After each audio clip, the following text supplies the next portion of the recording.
ขอ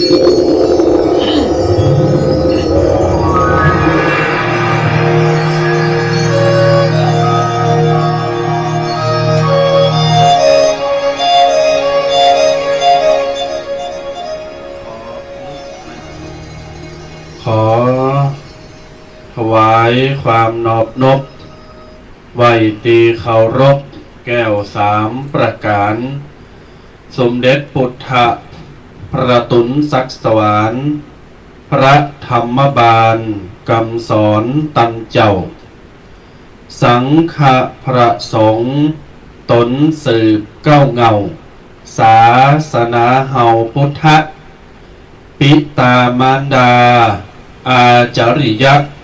ผู้ปิ่นครูแก้วสอนดีตูข่ามอนไทยขอเอาวจี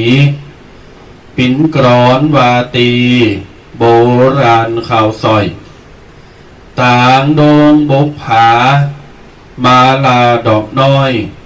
น้อมถวายวันตาตันไทยแลเฮยขอถวายความนอบน้อมจงมีแด่พระรัตนตรัยแก้วสามประการ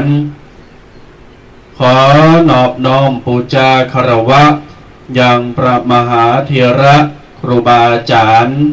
พระภิกษุสามเณรทุกรูปด้วยความเคารพยิ่งวายหน้าเจริญปอนเจริญบุญเจริญสุขคารวะญาติโยมตินจองห้องวัดศรัทธาสาธุชนทุกคนทุกท่านต้อนรับท่านเศรษฐีใจบุญนายทุนผู้ใจดีสาธุชนขหบดีผู้มีบารมีทุกคนทุกท่าน คนเฒ่าคนแก่สวสูงวัยสูงอายุหนุ่มกำน้อยใหญ่ใจยิ่งต่างหลายขอต้อนรับทุกคนทุกท่านเข้าสู่รายการวาทธรรมอู่กำยอง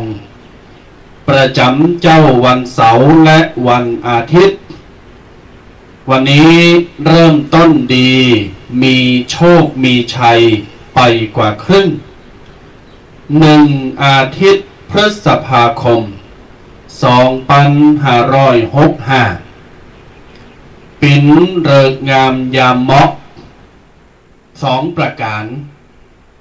1. เริ่มต้นวันใหม่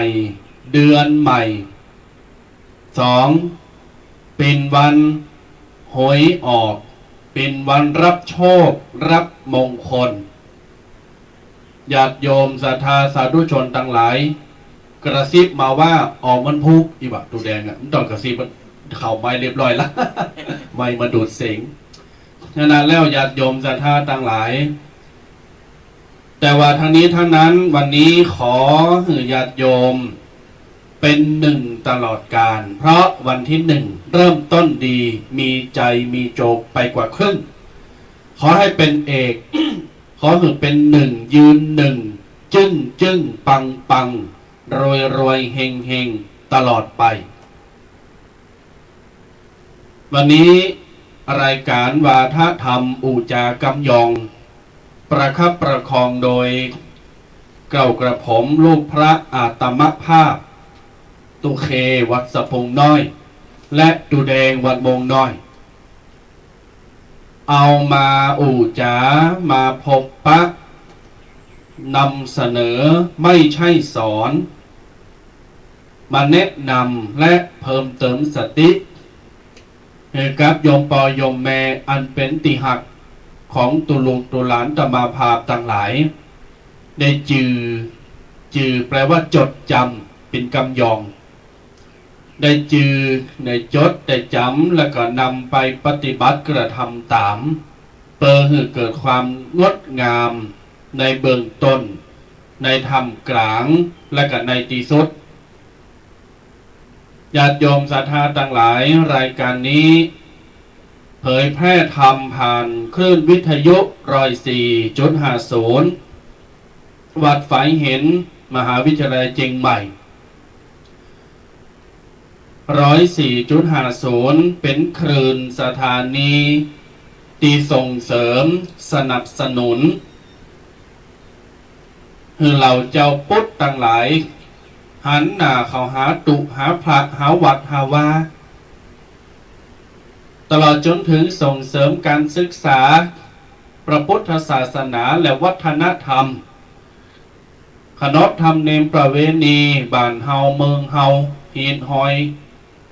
ไม่เอาเก่าหลักเจริญการกรุงรุ่งเรืองต่อไปเผยแพร่ธรรมประจำวันเสาร์และวันอาทิตย์ขออภัยตวาสัญญาณขัดข้องเลยไม่ได้มาจ้องหน้าใหม่เลยบ่ได้มาอู่มาจ๋าขอปะขอสมาอภัยวันนี้ปากันมานำเสนอเนื้อหาสาระปกิณกธรรม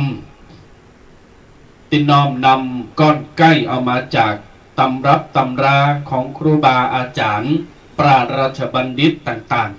ๆประมวลรวมปิ่นภาษากำยองและก็ภาษาเมือง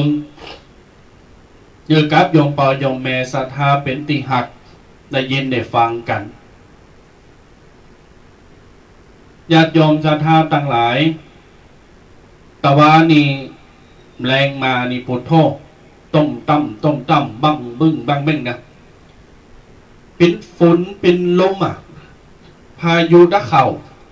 แต่ถามว่ามันมีฝนก็นับเม็ดได้อยู่ฝนก็เศร้าจกข่าวบายไปทางอื่นแล้วแต่อันมันลมนี่กะมันพายุนี่กะปูทกจะยังแควนในวัดนี่เพราะมียังเสียหายแต่ว่ามันเป็นขี้โคขี้เยอะบ้านเอาห้องขี้เยอะกอมป้อนหลายเก่าแต่ว่าค่อนข้างที่จะกระจัดกระจายดังนั้นพี่น้องศรัทธาญาติโยมมันเป็นติหักท่านผู้ฟังทุกคนทุกท่าน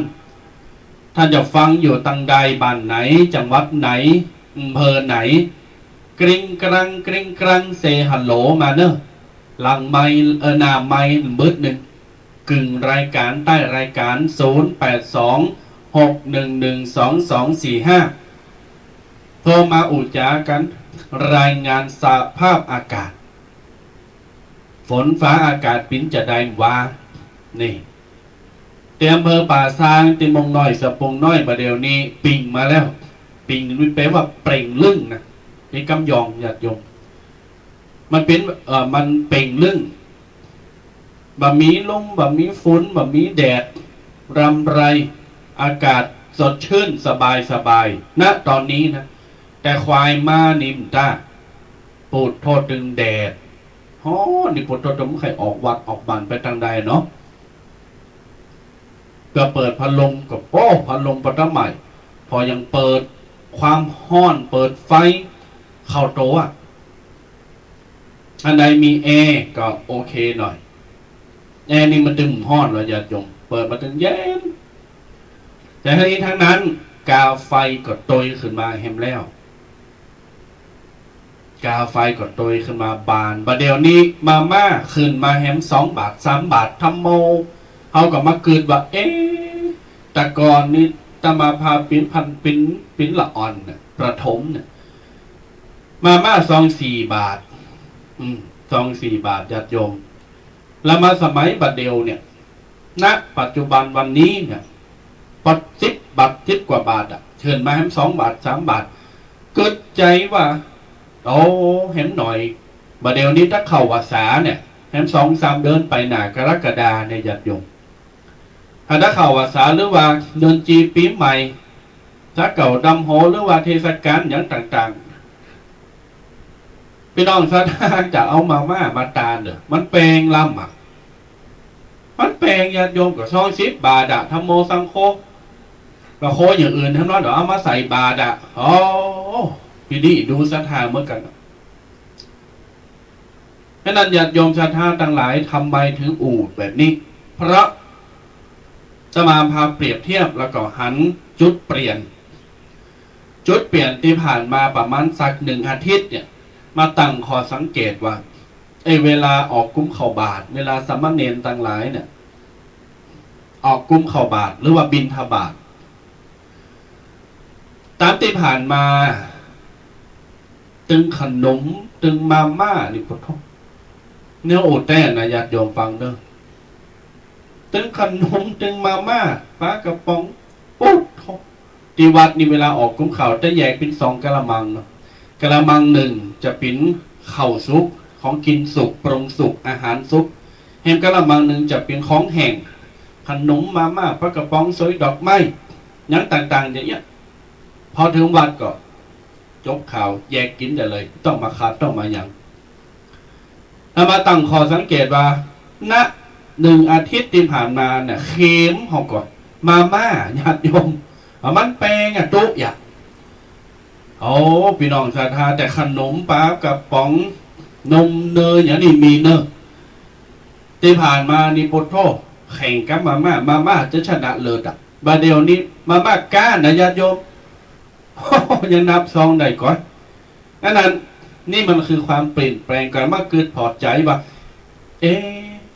ของทุกสิ่งทุกอย่างก็แพงน้ำมันก็แพงขึ้นราคาล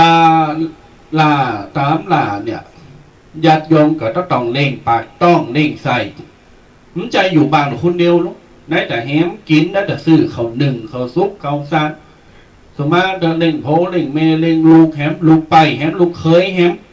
ปู่ย่าตายายพ่อแม่แฮมสมมติว่าอยู่กัน5 คนเนี่ยนะครับอยู่กัน3 คน4 คน5 คนขึ้นไปเนี่ยพูดโทษปู่กำชุดว่ามันลำบากนะเนาะปิ้นไผ่หมูนะตัวเจ้ามีโพมีเมเนี่ย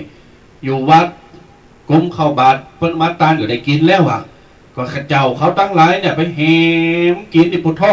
นะแต่ไปซื้อคนนั้นคนนี้มักอันนั้นปอกินเพชรได้เมกินกิมได้นะจะเอาลนไปเสาะซื้อโคใส่บาตรแหมญาติโยมใส่บาตรตัวเจ้ามันก็พังให้พระประเสริฐเลิศในบ้านยังไม่อิ่มยังมีของกินแต่นะต้องเล่งเปิ้นก่อนเล่งโตเฮาหืออิ่มเล่งปอแม่หืออิ่มหือเปิ้นมีอันเนี้ยเปิ้นมีของกินแล้วดาไว้หือเปิ้นแต่ส่วนตัวเจ้าพระเนนก่อนเกมโคใส่บาตรอันนี้เขาได้มาวางได้มาคัดขวางว่าจะไปทำบุญแล้วแต่ถือว่าเป็นประชาชนคนหนึ่งในสังคมเนี่ยตัวเจ้าเองก็มีกำกึดกำอ่านเหมือนกันแคร์ความรู้สึกญาติโยมเหมือนกันแล้วก็ได้ยินกรรมมาหลายท่านหลายคนเหมือนกันพอก็แปลงไหนจะเล่งตั้งบ้านครอบครัวแฮมเจ้าเขาอยู่กัน3-4 คนตัวเจ้าเป็นมองมาพุ่นน่ะกำใส่บาทก็เป็นมาเตียวกายกาดเตียวไข่หน้าบ้านกำใส่ก็พังให้เขาก็โกบาทแม่โยมก็โกบาทเนาะท่านก็เลยจังเยอะคือจกสตังใส่ฟองตะเตอก็เอานมเอามาม่าไปใส่กับมาม่าก็แปลงลำ2 ถุงกินก็เดี๋ยวเด็กโทยะเนี่ยญาติโยมตาบามภาพได้ยินกรรมนี้เขามากึดใจเลยว่าปลายหน้านี่แต่มีไผ่ใส่บาทของกินเนี่ยมันจะว่าจะ2 บาท3 บาท10 บาทแล้วนะขนาดละอ่อนแล้วว่าญาติโยมไปเต็ดผมเต็ดผมโหตีลานซักผมโหแต่ก่อนตมาพาปิ้นนักเรียน12 บาท12 บาทนะจะเอาทรงไหน12 บาทร้านเตียวหอยการบาเดียวเนี่ยอย่างคนขับรถถึงวันเนี่ยไปตัดผม50 บาท60 บาทก็เอางามให้หน่อยก็เอาสไลด์สเลยก็เอาเจลอย่างก่อน100 ไป200มีหันบ๊อบญาติโยมมันเพิ่มมันเปลี่ยนไปหมดแต่ท่านี้ท่านั้นเฮาก็จะต้องประคับประคองเลี้ยงชีพเฮาคือใดก่อนที่จะไปเลี้ยงคนอื่นแค่คนอื่นนะเลี้ยงปอเลี้ยงแม่เฮาก่อนแต่ท่านี้ทั้งนั้นเฮาก็จะต้องอุดมสมบูรณ์ด้วยปัญญาด้วยนะอย่าไปอุดมสมบูรณ์ด้วยทรัพย์อย่างเดียวมีทรัพย์นับล้านแต่ผลาญปัญญาจะต้องมีมีทรัพย์มีตึงปัญญาเข้าใจพินิจพิจารณาวิเคราะห์แยกแยะคือออกนั่นคือจะได้บุญ100%เขาฝากว่าเลี้ยงพ่อเลี้ยงแม่เล่งตัวเก่าให้อิ่มก่อนแล้วค่อยแคร์คนอื่นนะญาติโยมศรัทธาทั้งหลายเอาละ กิณกธรรมประจำเช้าวันอาทิตย์1 พฤษภาคมเดือน5ไทยเดือน5ไทยวันนี้ตมาพาตุเจ้า2ตุนตุเคตุแดงเนี่ยตะปากันเอา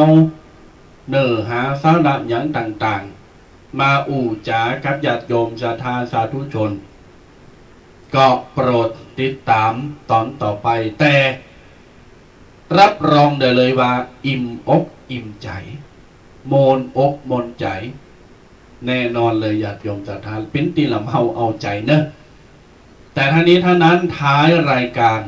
เวลาได้ยินว่าอ้าวเปิดสายหน้าไม้เนอะก็กริ้งกรังมาเลยฮัลโหลมาเลยเนอะ0826112245ใต้รายการแห่งบึดปักกันเนอะญาติโยมเนอะ10 นิ้ววันตาก็กล่าวใบสามายังพระเถระพระสังฆาธิการครูบาอาจารย์ตุเจ้าพระเนนจุรุปจูตนโดยความเคารพยิ่งเจริญสุขเจริญธรรมจงมาเกิดไม่แด่ท่านสาธุชนพุทธบริษัทจุปูจุพลเจ้าวันนี้เราก็ได้มาตักตายกันหลังจากที่วันเสาร์ตะวานี่ต้องขอสู่มาอาภัยสถาญาติโยมกันหน่อยเพราะว่าตั้งใจมาเกมจะเข้ารายการแล้วพอดีอินเทอร์เน็ตคัดของมีปัญหาก็เลยต้องเฮ้ยอย่างเดียว เลยวันนี้เฮามาชดเชยมาแก้แค้นตะวาเนาะติว่าแก่โตแก่แค้นเนี่ยแก่โตตะวานี่ว่าแต่ว่าเขาก็ได้มาอู่มากับศรัทธาญาติโยมกันวันนี้เฮาก็ได้มาพบปะในต้นเดินวันที่1แต่เจ้าทูปีเคเพิ่นบอกว่าวันนี้โชคดีวันโชคดี2อย่างวันหวยออกปัจจัยนะหวยออกวันผูกเพราะว่าวันนี้ตรงกะเป็นวันแรงงานแห่งชาตินะผู้ใจแรงงานวันนี้เป็นวันหยุดวันผูกหยุดชดเชยหยุดชดเชยแหมออกวันที่2ออกวันที่2นั่นล่ะเอาก็บ่ได้เล่นหวยหันเปิ้นอู่อันนะ ออกวันที่2แม่นและศรัทธาญาติโยมทั้งหลายเพราะว่าวันนี้วันติดวันผูกวันหยุดชดเชยแห่งวันหนึ่งเป็นวันแรงงานแห่งชาติในวันนี้แต่ทั้งนี้ทั้งนั้นเฮาก็ยังมาอู่มามาพบปะเจอศรัทธาญาติโยมยังกึดตึงหากันอยู่เสมอศรัทธาญาติโยมทั้งหลายวันใดกองหานี่วันเมื่อใดจะถึงวันเสาร์วันติด จะได้มาอู่มามาเป็นกูท่องกันแล้วก็มาอู่โนโหโมนกันกับศรัทธาญาติโยมจะได้เป็นกำลังใจซึ่งกันและกันก็อย่างที่ว่าช่วงนี้นี่ฝนฟ้าหลงฤดูหรือว่าพายุเข้าเนี่ยก็ต้องระมัดระวังกันหน่อยวันก่อนเนี่ยศรัทธาญาติโยมทั้งหลายมืดฟ้าโมดินไปตังลี่นี่พี่น้องตังลี่นี่ตกเป็นฝนเป็นลมกิ่งไม้นี่ปลักหักพังตามข้างหนตั้งนี่ปิ้ววันกันเลยวันก่อนนี่ไปสดตีงานข่าวดำติดอำเภอลี่เนาะแล้วก็ไปเจอฝนพอดีเลยศรัทธาญาติโยมทั้งหลายเต้นนี่ปิ้วหมดนี่แหละพายุมันบ่เข้าไผออกไปเพราะฉะนั้นแล้วบ่ว่าก่อนฟ้าห้องมืดฟ้าโมดินเปิดประกาศมาทางใดเฮาก็ต้องระมัดระวังเกมเกมโตอันหยังที่มันปิ้วง่ายอันหยังที่มันปิ้วไปก็ลงง่ายนี่เฮาก็เก็บอันไหนที่มันเสี่ยงอันตรายเฮาก็ระมัดระวังเอาไว้และโดยเฉพาะระมัดระวังเรื่องสุขภาพร่างกายของเฮาตัวเฮาต้องปรับตัวอยู่กับสถานการณ์ต่างๆที่มันเกิดขึ้นบ่ว่าจะเป็นลมฟ้าอากาศบ่ว่าจะเป็นอุทกภัยหรือเป็นภัยอย่างต่างๆเนี่ยเฮาก็สามารถป้องกันและหลีกเลี่ยงได้เนาะเอาจนตีว่าหลีกเลี่ยงเอาอย่างได้ก็เอาชีวิตของเฮารอดก่อนบ่ว่าจะเกิดอันหยังขึ้นก็ตามเพราะฉะนั้นแล้วเนี่ยบ่ว่าจะเป็นโรคภัยไข้เจ็บก็ตามนี่เฮาก็ระมัดระวังกูสิ่งกูอย่างตอนนี้ต้องทำใจหน่อยมันมาหลายอันหลายอย่างแต่ก่อนเฮาทำใจได้เฮาปรับตัวอยู่กับมันได้เฮาก็บ่ตุกเฮาก็อยู่แบบสบายๆปรับชีวิตใจชีวิตของเฮาคือปกติจะไประแวงเกินไปแล้วก็ ระวังได้แต่จะไประแวงก่อนเฮาระแวงเนี่ยมันจะทำให้เฮาจิตตกแล้วก็มันจะทำให้เราเนี่ยเป็นตุกอยู่เพราะว่าพอวงเป็นตุกไปหันไม่นี่ก็บ่ได้โกหันโกนี่ต่างๆนานาเพราะฉะนั้นแล้วอันหยังจะเกิดมันก็เกิดแต่เฮาต้องระมัดระวังเอาตัวน้องศรัทธาญาติโยมทั้งหลายเอาละวันนี้ตุปีเคประกอบเกิดไว้แล้วบอกว่าเดียวท้ายรายการเฮาจะเปิดสายหน้าไม้ศรัทธาญาติโยมเนี่ยได้มามาหลังจากที่ตะวาบ่ได้ได้ตักตายกันเกมกันไว้เนอะเกมจดเบอร์โทรกันไว้เบอร์เดิมศรัทธาญาติโยมทั้งหลาย0826112245นี่เดี๋ยวก่อนเราเปิดสายหน้าไมค์ศรัทธาญาติโยมเนี่ยก็โทรกันเข้ามาเลยเนอะมือไผ่เร็วกดเร็วหน่อยงับบริหารมือเอาไว้ กดเร็วหน่อยก็ติดเร็วหน่อยนานก็เพราะฉะนั้นแล้วเนี่ยเดี๋ยวท้ายรายการเปิดสายหน้าไมค์ก็มามาถามสารทุกข์สุขดิบกันว่าเป็นอย่างใดพองตะวานี่เรียกว่าฟ้าห้องรึงก็ลึงเป็นดีหนาโกอุตส่าห์วันนี้รับสบายปากโกดว่าเบาะแม่สกรรมเดียวหายแซ่บ ที่อื่นเป็นอย่างใดเดี๋ยวเรามามาเล่าสู่กันฟังเราศรัทธาญาติโยมทั้งหลายเอาละวันนี้เราจะมาเข้าปกิณกะทำวันนี้จะเอาเรื่องอย่างมาจ้าหรือว่าจะเอาอย่างมาบอกเราสู่กันฟังเป็นอย่างใดก็มาฟังกันได้เนาะญาติโยมศรัทธาสาธุชนต่างหลายโยมพ่อโยมแม่ต่างหลายตีเปิดฟังวิทยุก็ดีเปิด Facebook ก็ดี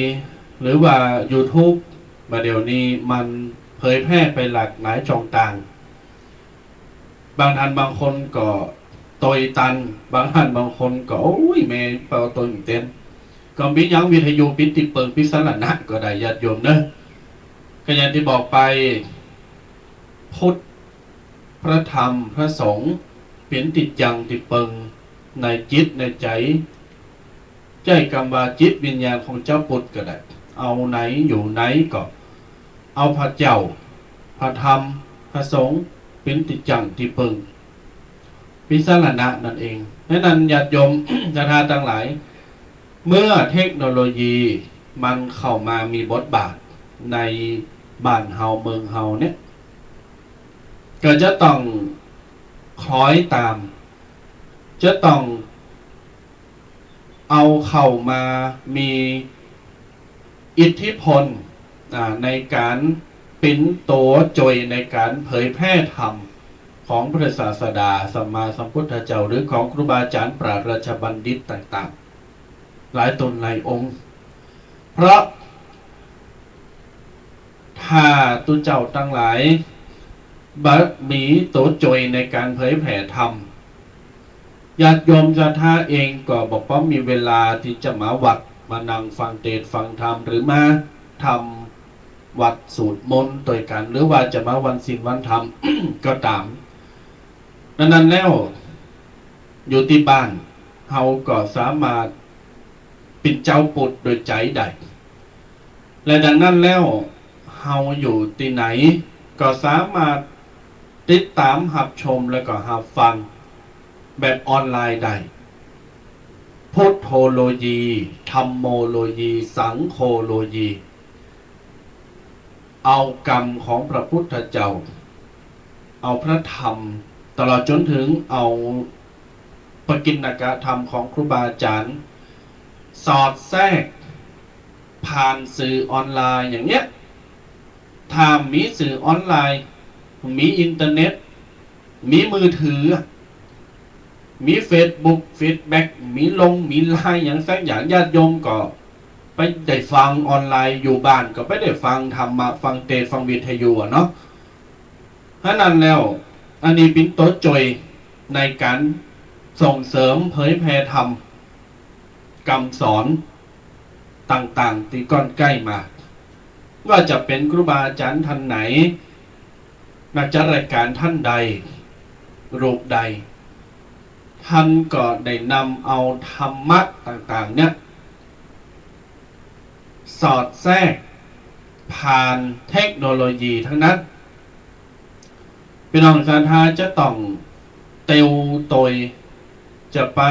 นิ่งดึงอยู่ที่เก่าดัดจือคืออย่างลื้อฟังธรรมนั่นนะญาติโยมชาวท่าทั้งหลายให้นั่นเฮาจำตันสังคมอย่างข่าวสารที่ออกมาหรือวงการสงฆ์ต่างๆขออนุญาตอุประเด็นนี้เพื่อที่จะได้ทำความเข้าใจเนาะคือครับญาติโยมศรัทธาสาธุชนได้เข้าใจกันแฮมเปราะหนึ่งแฮมหน่อยหนึ่งก็ตามพาดหัวข่าวหรือว่าสื่อโซเชียลทางไลน์ทางเฟซทาง TikTok หรือว่าทีวีนักข่าวเป็นออกมาที่ว่ามีพระคุยกับสีกาจุดบอกจือเนาะญาติโยมก็พอข่าวเอาก็หูละแต่ว่านี่ก็ได้ลาสิกขาปิติเรียบร้อยแต่ว่านะได้ลาสิกขาปิติเรียบร้อยเพราะไม่อยากจะหือพระพุทธศาสนาและก็วัดมีมนทินเป็นเหตุผลจะอั้นดังนั้นญาติโยมชาวท่าทั้งหลายเมื่อเปิดลาสิกขาไปแล้วญาติโยมถ้าจะวิพากษ์วิจารณ์หรือจะพูดคุยอะไรอย่างต่างๆนั้นก็ได้เหมือนกันแต่ทั้งนี้ทั้งนั้นจะต้องตรองให้ดีก่อนจะต้องคิดให้รอบคอบวิเคราะห์ให้แยกคายแยกแยะให้มันเป็นอย่างว่าอันไหนจริงอันไหนเท็จบางคนเป็นว่าเขาว่าก็ฟังก็พอไปโยมป่าตายโตเดียวมันเน่าถึงของก็ได้ยินคำนี้ก่อนป่ามันตายตัวเดียวในคลองแต่มันส่งกลิ่นเหม็นมันเน่าถึงคลองทั้งที่ตัวอื่นมันไม่ตายนะมันตายตัวเดียวแต่ในคลองในหิงนั่นมันสาบมิ้นคนก็เกิดว่าโอ้ป่าตายป่าเน่าป่าบัดดีถึงคลองถึงมดสมมติว่าในคลองมันมีซาวตัวญาติโยมก็เมาถึงซาวปัจจัยอาจจะต้องมาถอกจะต้องมาพอก่อนว่าโตไหนมันเน่าโตไหนมันดีเอาโตที่มันเน่าออกไปจะเอาไปควางไปแหมกินนะคือยังไก่ซับกากินก็แล้วแต่ละโตที่มันยังปิ้นอยู่มันมีชีวิตอยู่มันจิตตายนี่แต่มันมีกลิ่นมาได้นี่คือญาติโยมเด็กวิเคราะห์คือแยกแยะโดยว่าจะไปเหมารวมเอาถึงหมดว่าวงการคณะสงฆ์ขึ้นชื่อว่าตัวเจ้ามันเหมือนกันหมดเมื่อวานจะปิ้นเจ้าคณะจะปิ้นอย่างใดก็ตามถ้ามีคำว่าโอ้วงการคณะสงฆ์หรือมีคำว่าตัวเจ้าพระสงฆ์พระมันเน่าโดยกันหมดดังนั้นญาติโยมจะต้องวิเคราะห์ใดก่อนตนนี้เนอะแต่ตนนี้เป็นแต่ตนตั้งหลายเป็นจะปิ้นจะอันวิเคราะห์เป็นอย่างบางคนเมารวมแต่มาพามเอาเรื่องนี้มาอุบเพราะไปอ่านในคอมเมนต์หลายจองต่างแล้วก็ทันพงศกรเองเปิ้นก็โพสต์ในเพจของเปิ้นเพจส่วนตัวก็ตมาภาพก็เข้าไปอ่านคอมเมนต์ต่างๆบางคนมีทั้งบวกเชิงบวกเชิงลบเชิงสร้างสรรค์ให้กำลังใจบางคนดูหมิ่นเหยียดหยามบูลลี่บางคนซ้ำเติมคนล้มเขาไม่ให้ข้ามจอยเปิ้นดึงขึ้นมาคือกำลังใจเปิ้นคนเฮานี่มันส่วนมากนี่คนล้มดักปะกันไปย่ำซ้ำไปข้ามอันนี้ก็เลยมาฝากเบื้องต้นเนาะเล็กๆน้อยๆให้กับญาติโยมศรัทธาฟังเพราะไม่อยากจะให้ญาติโยมเมาโลมมันเสียหายตึงหมดแต่เขาจะต้องพอกันว่าเปิ้นทำแต่ก่อเปิ้นทำแต่ก่อหรือเปิ้นบัดทำหรือว่ามันเป็นแค่ข่าวหรือว่าเปิ้นปลอมเสียงเขาใส่หรือว่าอย่างต่างๆก็พิจารณาถึงแม้เขาจะทำจริงยกตัวอย่างนะถึงแม้จะเป็นเรื่องจริงเขาจะทำจริงก็ตามในเมื่อเปิ้นออกมายอมรับในเมื่อเปิ้นกล้าที่จะเผด็จการตัวเองญาติโยมก็จะต้องคือกำลังใจอย่าซ้ำเติมเพราะ บ่มีใครอยากจะทำผิดหลายๆครั้งแม้แต่พระพุทธองค์ท่านก็ยังทรงให้อภัยอโหสิกรรมและคือกำลังใจเทวทัตหรือองคุลิมานหรือพญามารต่างๆนั่นนี่เป็นต้นอันนั้นขอฝากคือการญาติโยมศรัทธาสาธุชนเนอะเอาละญาติโยมศรัทธาต่างหลายนำมาสู่ปกิณกธรรมวันนี้ตุแดงจะเอามาปั่นของขวัญวันที่1 พฤษภาเริ่มต้นใหม่นี่เดินใหม่วันใหม่เป็น1ตลอดการวันนี้เอาปกิณกธรรมปาฏิหาริย์แห่งการให้เอามาเป็นของขวัญจำนวน20 กล่องเนาะจำนวน20 กล่องเอามามอบแต่ละกล่องมันสำคัญมากๆแล้วก็มีความหมายแล้วก็เจอเหลือเกินว่าของขวัญ20 กล่องเนี่ยตีหยิบยื่นให้แต่ละกล่องเนี่ยตามดังหลายเวลาตมาพาปันของขวัญกล่องที่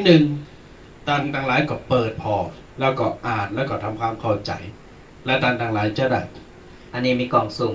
ไม่มีกล่องสุ่มไปเอาเพจพรพจุดไม่พลาดพิงไผอย่าเอากล่องใดก่อนมันไปตรงกับคนใดอย่างใดก็เอามาพิจารณาเอาใจแล้วมีถึงมด20 กล่องเนสระญาติโยมทั้งหลายไผจะเอากล่องใดเกมโตไว้เกมโตอ่านเปิดฟังนี่คือปาฏิหาริย์แห่งการให้แต่กี้เท้าความมาเรื่องของพระรูปหนึ่งกับเหตุการณ์กับศรีกาสรุปว่าหือตาดังหลายแต่หือกำลังใจ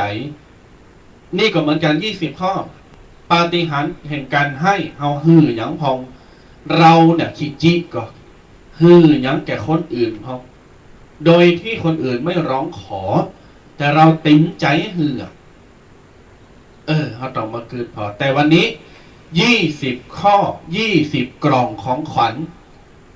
มอบให้ญาติโยมศรัทธาไปเป็นของขวัญวันที่1ไม่ใช่วาเลนไทน์นะวันที่1 พฤษภาของขวัญแล้วก็คือกำลังใจก็ผู้ใช้แรงงานตัววันนี้วันแรงงานของขวัญวันแรงงานนะจ๊ะญาติโยมดังนั้นข้อที่1ของขวัญกล่องที่1เปิ้ลบอกว่าปาฏิหาริย์แห่งการให้เนี่ยอันนี้โดยเพจของหลวงปู่ชาสุภัททเถระหรือว่าสุภัทโธตมาภาพก้อนแก้และประมวลดึงมาจากเพจวัดป่าดาราพิรมพระเดชพระคุณหลวงพ่อเดชคุณพระราชวิสุทธิญาณวัดป่าดาราพิรมเบริงก็เอามาก้อนใกล้สรุปเป็นกรรมของตมาภาพกล่องของขวัญวันแรงงานวันนี้ข้อที่1กล่องที่1ให้อย่างที่1เพิ่นบอกว่าให้เวลาแก่คนที่คุณรัก2ให้ความรักแก่คนในครอบครัวเดี๋ยวจะมาแกะของขวัญเป็นกล่องแล้วก็มาแยกให้ญาติโยมฟัง2ให้ความรักแก่คนในครอบครัว3ให้ความกตัญญูแก่บุพการี4ให้ความรับผิดชอบแก่หน้าที่การงาน5ให้อภัยแก่คนที่หลงผิด6ให้ความรู้แก่ผู้ที่ยังเขลา7ให้ทานแก่คนที่ยังขัดสน8ให้อนาคตที่งดงามแก่คนที่รุ่นหลัง9ให้มิตรภาพแก่คนทั้งโลก10ให้ความทุ่มเทแก่งานที่เราทำ11ให้ความจริงใจแก่สัมพันธภาพ12ให้ความซื่อสัตย์แก่การทำงาน13ให้ความเสียสละแก่ประเทศชาติบ้านเมือง14ให้ความยินดีแก่ผู้ที่ประสบความสำเร็จ15ให้ความปล่อยวางแก่สิ่งสุดวิสัย16ให้ความเป็นธรรมแก่ผู้ที่ถูกรังแก17ให้มักคาแก่ผู้ที่ยังหลงทางหลงผิด18ให้ที่พึ่งทางใจแก่ผู้ที่สับสน19ให้อิสรภาพแก่ผู้ที่ถูกกิเลสครอบงำและ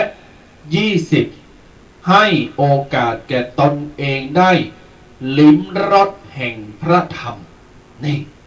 นี่คือกล่องของขวัญจำนวน20กล่องกล่องที่1เราจะมาช่วยกันตุเจ้าตั้งหลายได้ผูกโบละประเดี๋ยวนี้เราจะช่วยกันแกะแล้วก็มาจำแนกว่ากล่องที่1ปอนบอกว่าให้เวลาแก่คนที่คุณรักตุแดงญาติโยมเขาก็เกิดว่าเฮาหักไผ่พองอ่ะปอนบอกว่าให้เวลาแก่คนที่คุณรักบางคนมีเวลาหือปอหือแม่เลยมีเวลาหือลูกหือหลานเลย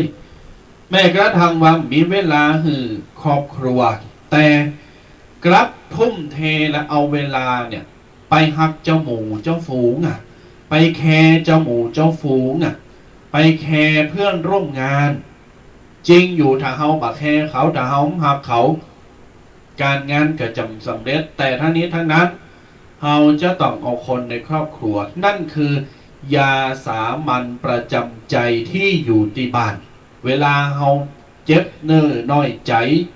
ป่วยไข้มาอย่างมาเจอปัญหาหรืออุบัติเหตุยาสามัญประจำใจที่ตั้งอยู่ในบ้านก็คือพ่อแม่และครอบครัวเนี่ยสำคัญที่สุดเป็นยาที่ดีที่สุดให้เวลาแก่คนที่คุณรักตุแดงถ้าสมมติว่าเฮา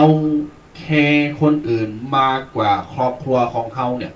หมายความว่าแคร์เปินแคร์ฝูงผมหักปองหักแม่เลยหักครูบาอาจารย์เลย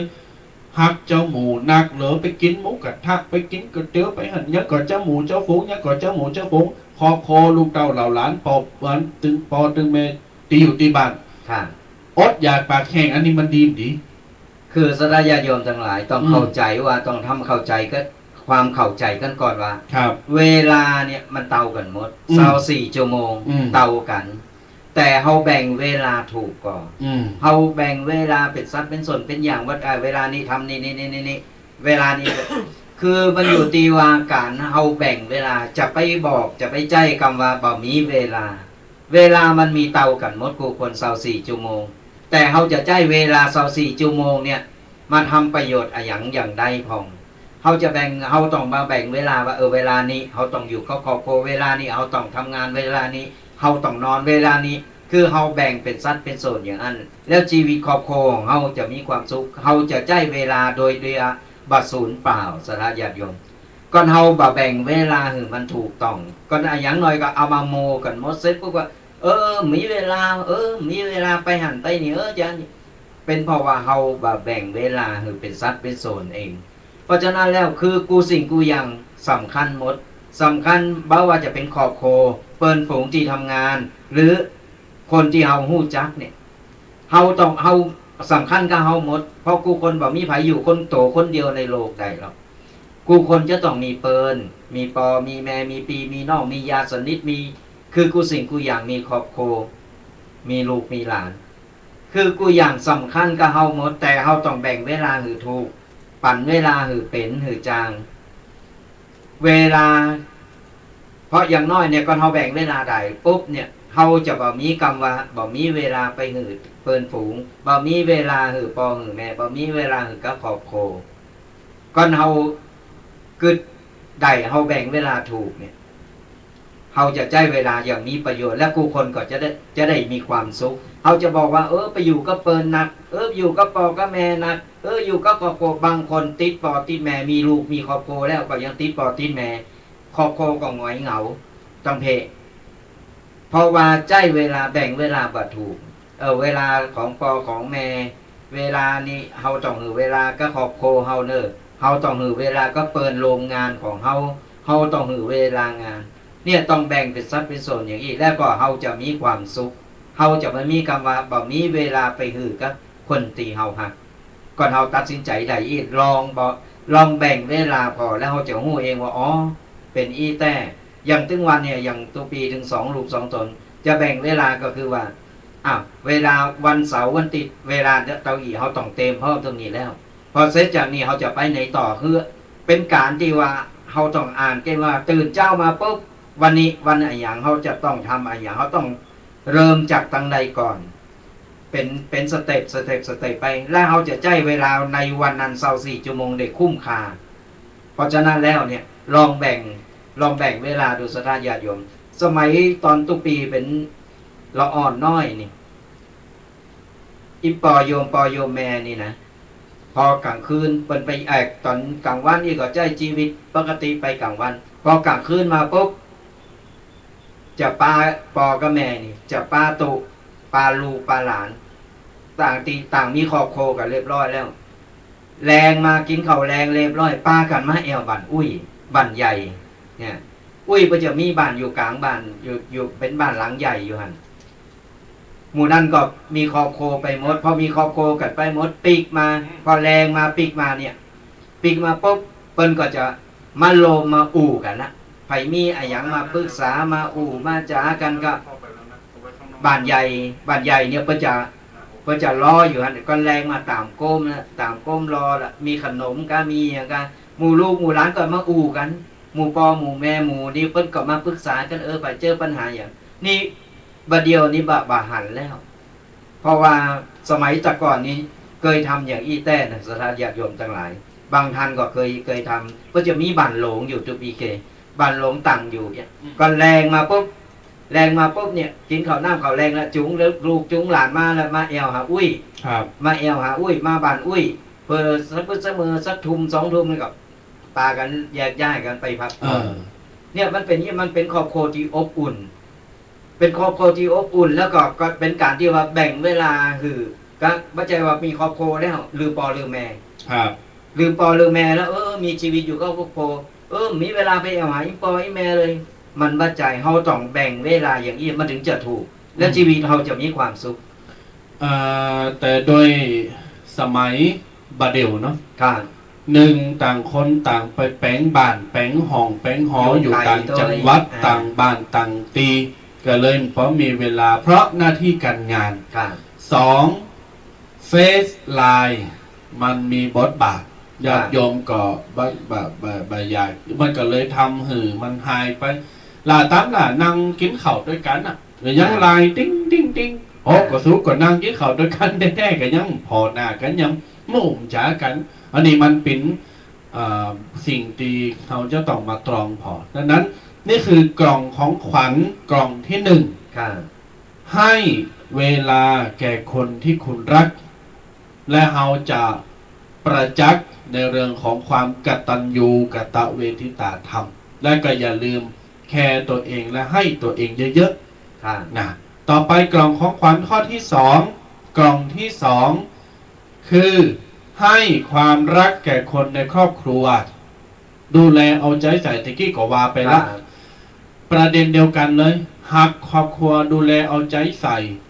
จุนเจือเอื้อเฟื้อเผื่อแผ่ซึ่งกันและกันนี่เป็นต้นอย่างน้อยนี่ครอบครัวต้องมาใหญ่แล้วครอบครัวสำคัญที่สุดสำคัญที่สุดเลยอย่างที่บอกเดี๋ยวเวลาเฮาเจ็บช้ำน้ำใจหรือว่าเฮาห้อนให้เฮาอุบัติเหตุหรือว่าเฮาเมยเฮามีปัญหาสิ่งแรกที่เฮาคิดถึงก็คือพ่อแม่และครอบครัวนี่คือกำลังใจดีที่สุดหรือเป็นยาสามัญประจำบ้านที่ตั้งอยู่เป็นวัคซีนตัวดีที่สุดในชีวิตของเฮาดังนั้นเฮาจะขาดครอบครัวไปบ่ได้ยังลูกหลานบัดเดี๋ยวเนี้ยจะเรียนจบหรือจะทำงานอย่างมีประสิทธิภาพและมีประสิทธิผลหรือจะสำเร็จในชีวิตอย่างต่างๆมันขึ้นอยู่กับพ่อแม่อยู่กับแห่งผลักดันอยู่กับกำลังใจและอยู่กับครอบครัวดีที่สุดเลยนี่ต่อไปกล่องของขวัญกล่องที่3ข้อนี้บอกได้เลยว่า3กล่องเนี้ยบอกได้เลยว่าเป็นข้อเดียวกันก็ได้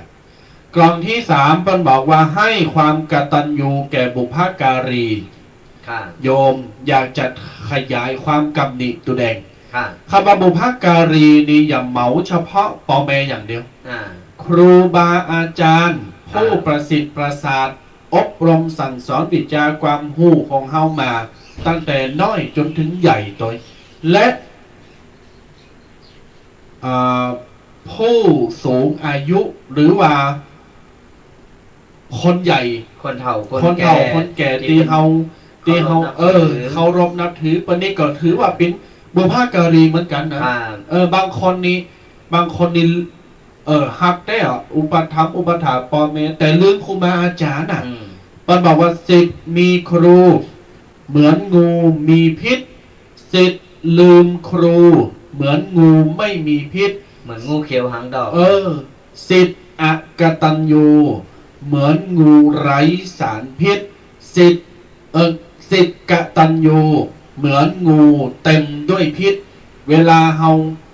สังเกตของงูมันบุกป่าฝ่าดงไปโดนเดียวเตียวไปเตียวเลยไปมาก่อนเจ๊โกอย่างเพราะมันหู้อยู่โตกูมีผิดแต่กูมีปิดสามารถเอาปิดเนี่ยตีปอแมตีกูตีไดมาเนี่ยไปข่มไปฆ่าไปกำจัดศัตรูเปรตเหมือนมนุษย์คนเฮาก็เหมือนกันปิดตีดีตีสุดตีครูบาอาจารย์ลองจากปอแมหือก็คือวิจารความหู้เวลาไปตั้งหน้าเนี่ย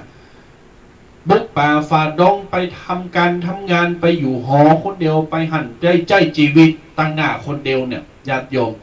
ก็เอาปิดที่เป็นความหู้ประสบการณ์คำสอนของปอแมครูบาอาจารย์ที่เขามีเก็บไว้เนี่ยถึงเวลาก็เอามาใจถึงเวลาก็เอามาใจ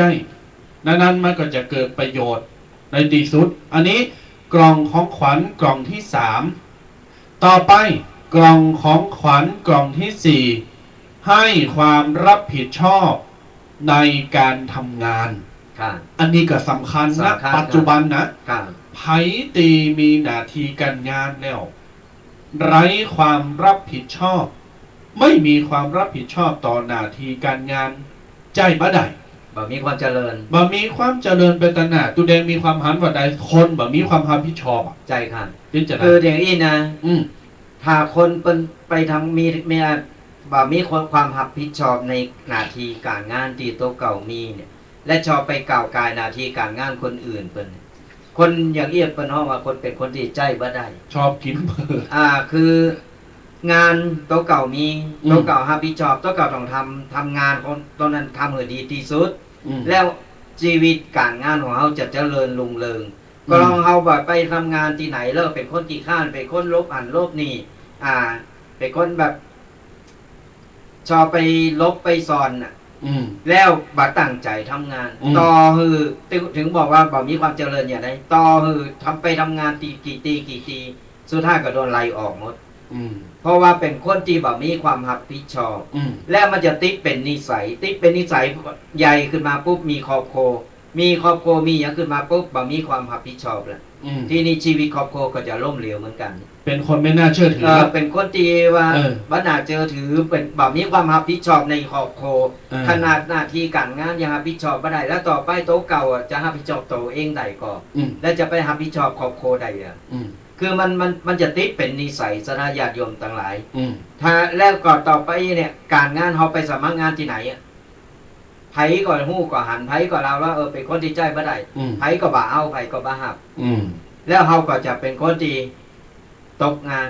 ที่บ่มีงานทำแล้วไปเดือดร้อนไผแล้วก็จะไปโทษไผคือโตเขาเองในเมื่อเขาบ่มีการฝึกในการที่ว่ามีความรับผิดชอบใหญ่มาแล้วเนี่ยเขาต้องรับผิดชอบแม้แต่ตัวเขาเริ่มใหญ่ขึ้นมาเนี่ยเขาต้องมีความรับผิดชอบขึ้นมาแล้วหน้าที่การงานของเขาคืออะไรยังกำลังเติบโตมาเป็นหน้าที่ที่ว่ากตัญญูต่อพ่อแม่หรือเลี้ยงดูพ่อแม่ช่วยเหลือพ่อแม่หรือว่าจะหน้าที่กำลังเฮนเขาก็ต้องเฮนหือจบเฮนหือดีตั้งใจเฮนพอเฮนมาปุ๊บเขาทำงานเขาก็ต้องใจทำงาน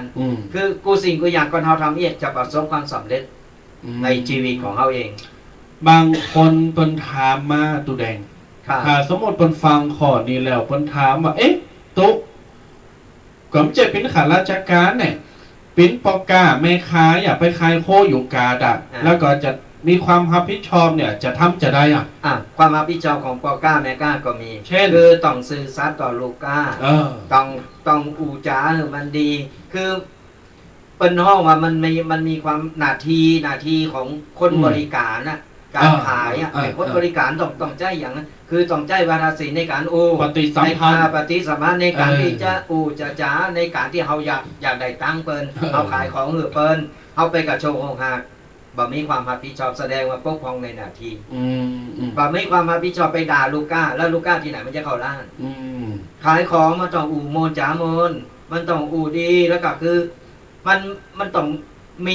มีหน้าที่ของโตเก่าอยู่แล้วอ่ะ ครับ คืออย่างเป็นหมอเป็นพยาบาลต้องรับผิดชอบ อืม เป็นอาภาพิจารเรื่องเกี่ยวกับว่าต้องรักษาเพราะว่าคนนั้นจะตุกจะจน อ่า จะรวย หรือคนนั้นจะเป็นโรคที่ว่าร้ายแรงที่สุดหรือโตเก่ารังเกตที่สุด แต่ด้วยหน้าที่การงานที่รับผิดชอบก็ต้องทำ ต้องท คือนี่แหละคือเป็นคนที่รับผิดชอบในหน้าที่ของโตเก่า ำอืม เขาบอกมีการมาแบ่งปันว่าอย่างอันอย่างอี้เพราะอันเขาจะตกปกพร่องในหน้าที่การงานของเขาเอง อืม บ่มีความรับผิดชอบในหน้าที่ นี่คือกล่องของขวัญบอกว่าให้มีความรับผิดชอบในการทำงาน ครับ ต่อไปกล่องของขวัญข้อที่ห้ากล่องที่ห้าญาติโยมใครใดกล่องไหนก็เลิกเอาเนอะกล่องของขวัญกล่องที่ห้าบอกว่าให้อภัยแก่คนที่เขาหลงผิด ข้อนี้ก็สำคัญอยู่เองนะ ครับ ข้อนี้ก็สำคัญคืออภัยต่อคนที่เป็นหลงผิด จะไปซ้ำเติมอย่างที่บอกแต่เจ้าอ่ะ ครับ คนล้มเราอย่าข้ามต้องหือกำลังใจแม่นหนอตัว ค ใด รับ อืม คือคำว่าหลงกูคนมีหมดหลง ครับ คือคนน่ะมันจะมีความหลงอยู่แล้ว อืม ความโกรธความโลภความหลง ครับ ในเมื่อมันเป็นหลงพิษไปเนี่ย การคืออภัยหลงพิษเขาจะต้องไปย่ำไปซ้ำไปเติมไปยำเปินไปเหยียบยำเปิน ครับ เขามานึกย้อนว่าโตเขาก็เคยหลงมา อืม เขาเคยหลงพิษอะไรอย่างมาพองเขาต้องย้อนมาพอเขาพอเขาได้ก่อนเขาพอโตของเขาแล้วปุ๊บเนี่ย อืม เขาย้อนไปพอว่าเปิ้นหลงพิษไปแล้วเขาไปเตือนสติเปิ้น อืม ไปในเมื่อเปิ้นฮับแล้วฮับพิษแล้วเขาต้องหือการหืออภัยโดยการที่ว่าหือกำลังใจ คือกำอูดีดี กำอุดีๆมันต้องไปด่าไปว่าไปอะไรอย่างเปิ้นคือกูคนอูใดเลยว่ากูคน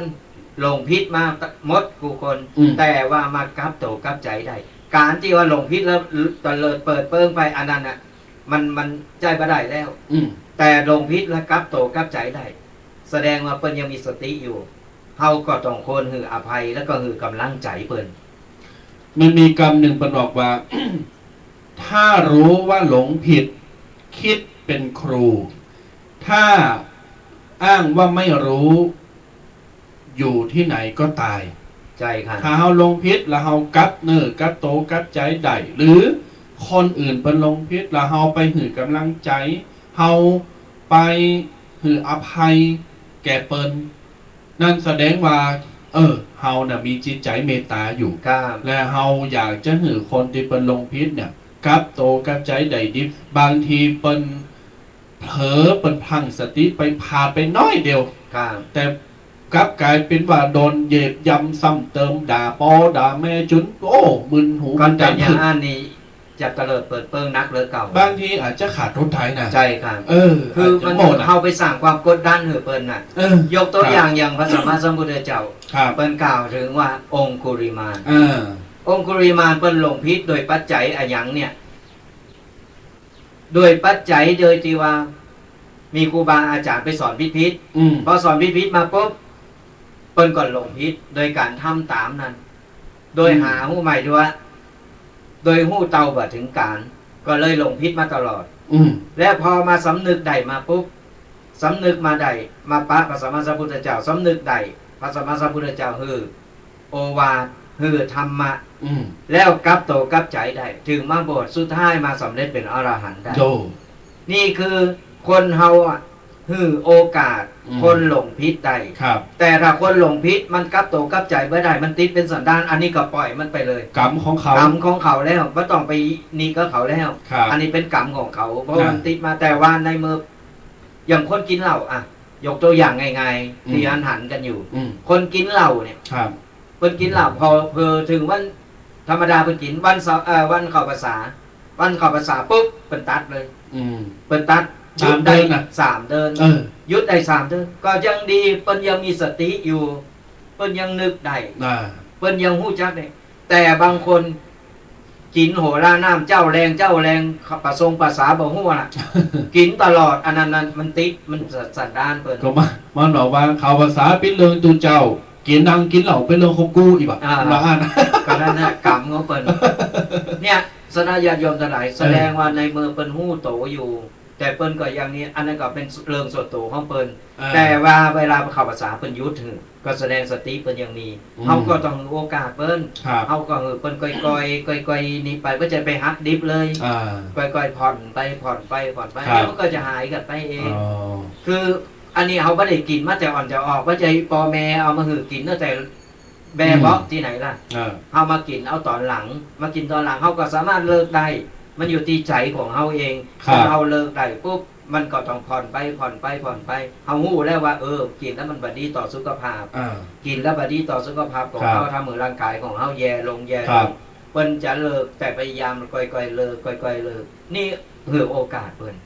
กลับโตกลับใจได้บ่ใจว่าเพิ่นเลิกได้ปุ๊บบักขี้เหล้าแต่ก่อนกินเหล้านี่โปโท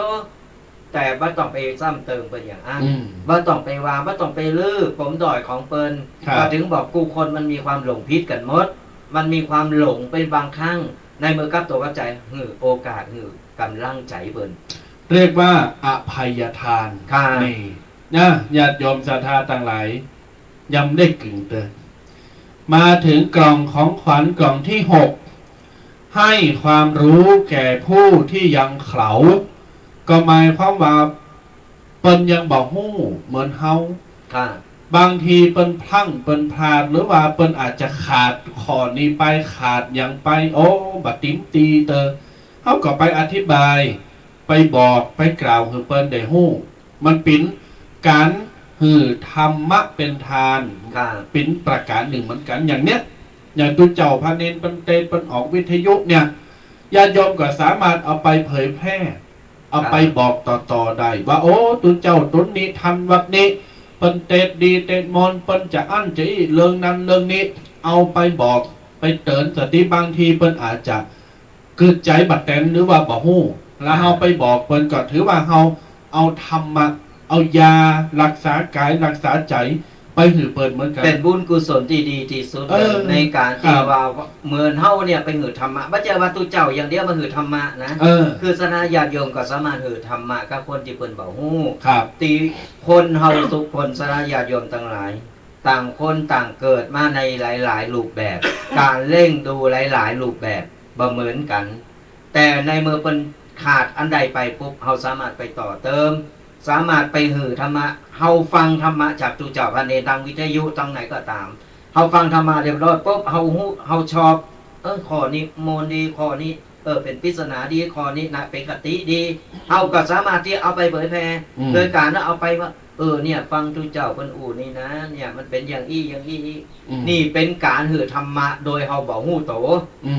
เป็นการเผยแพร่ธรรมะโดยบ่ฮู้โตเอาได้บุญได้กุศลโตได้ช่วยเหลือคนโตเนี่ยเป็นการเผยแพร่ธรรมะนี่สนาญาติโยมทั้งหลายเฮาต่อเติมมือเปิ้นน่ะครับอันใดที่เปิ้นขาดเฮาต่อเติมเพิ่มเติมมือเปิ้นได้เปิ้นได้ความรู้เปิ้นสามารถอย่างน้อยเอาไปเติมสติเปิ้นอย่างคนกำลังตีว่าคือสั่นคือตีว่า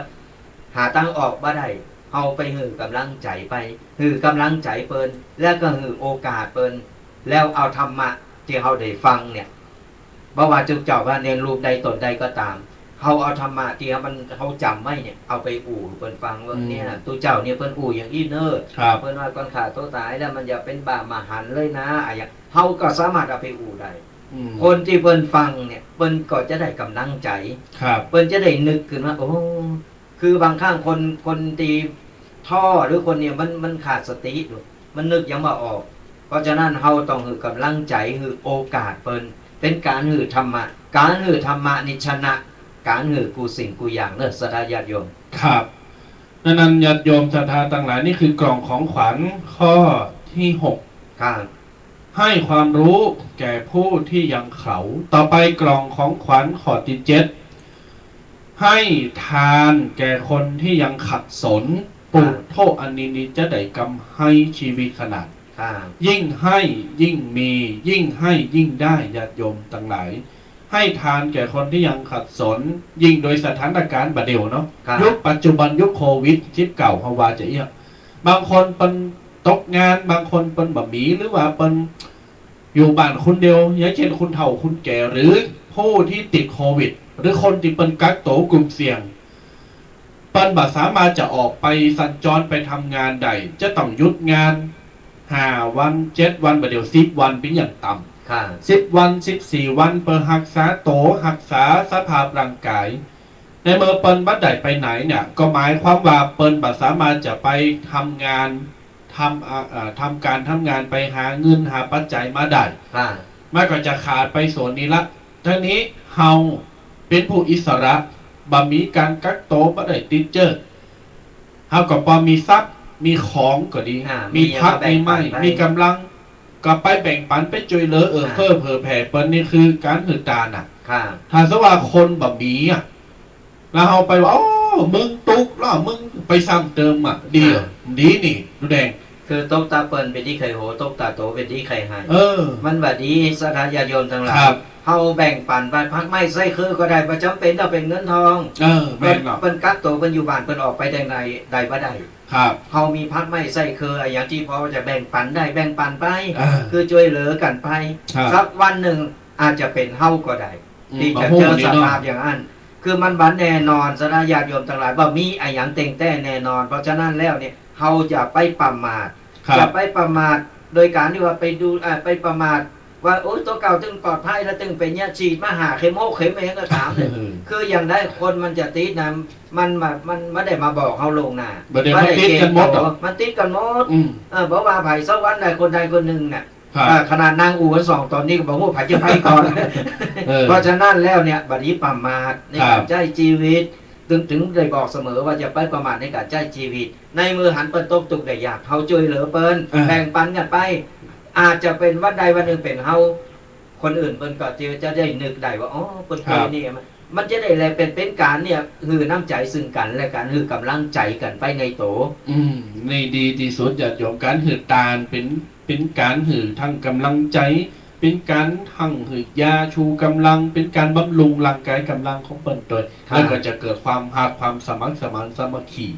ต่อไปกล่องของขวัญข้อที่ 8อันนี้ก็สำคัญเหมือนกันกล่องที่8เปิ้นบอกว่าให้อนาคตที่ดี แก่คนรุ่นหลัง เนี่ยญาติโยม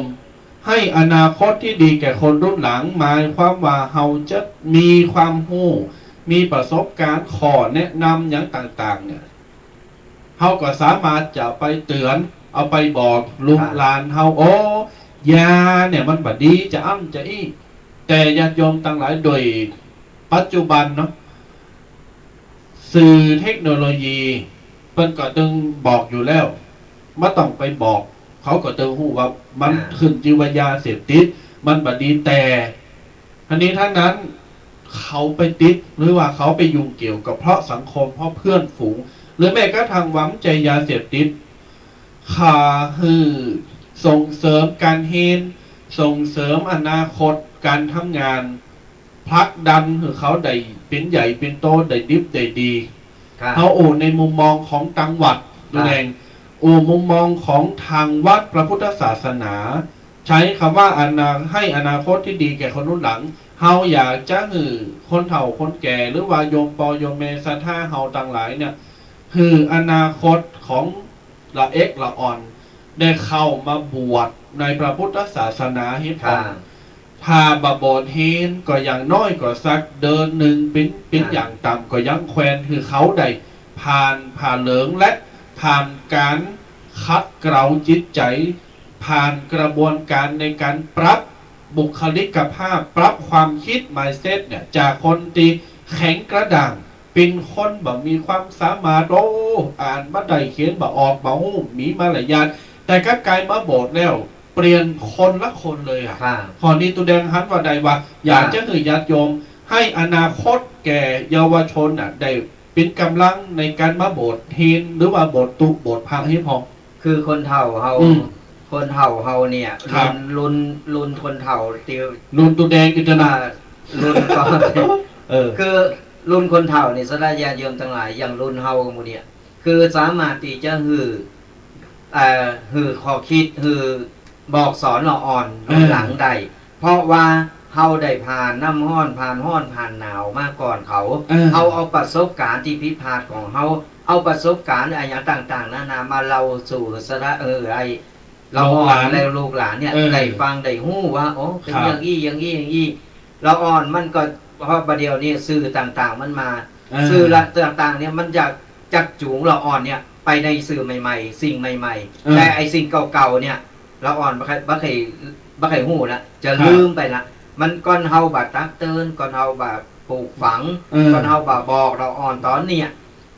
รุ่นต่อไปมันก็จะมาจางหายไปติ๊กอย่างเริงโบสถ์เหมือนกันคือเราอ่อนในโบสถ์อย่างน้อยเนี่ย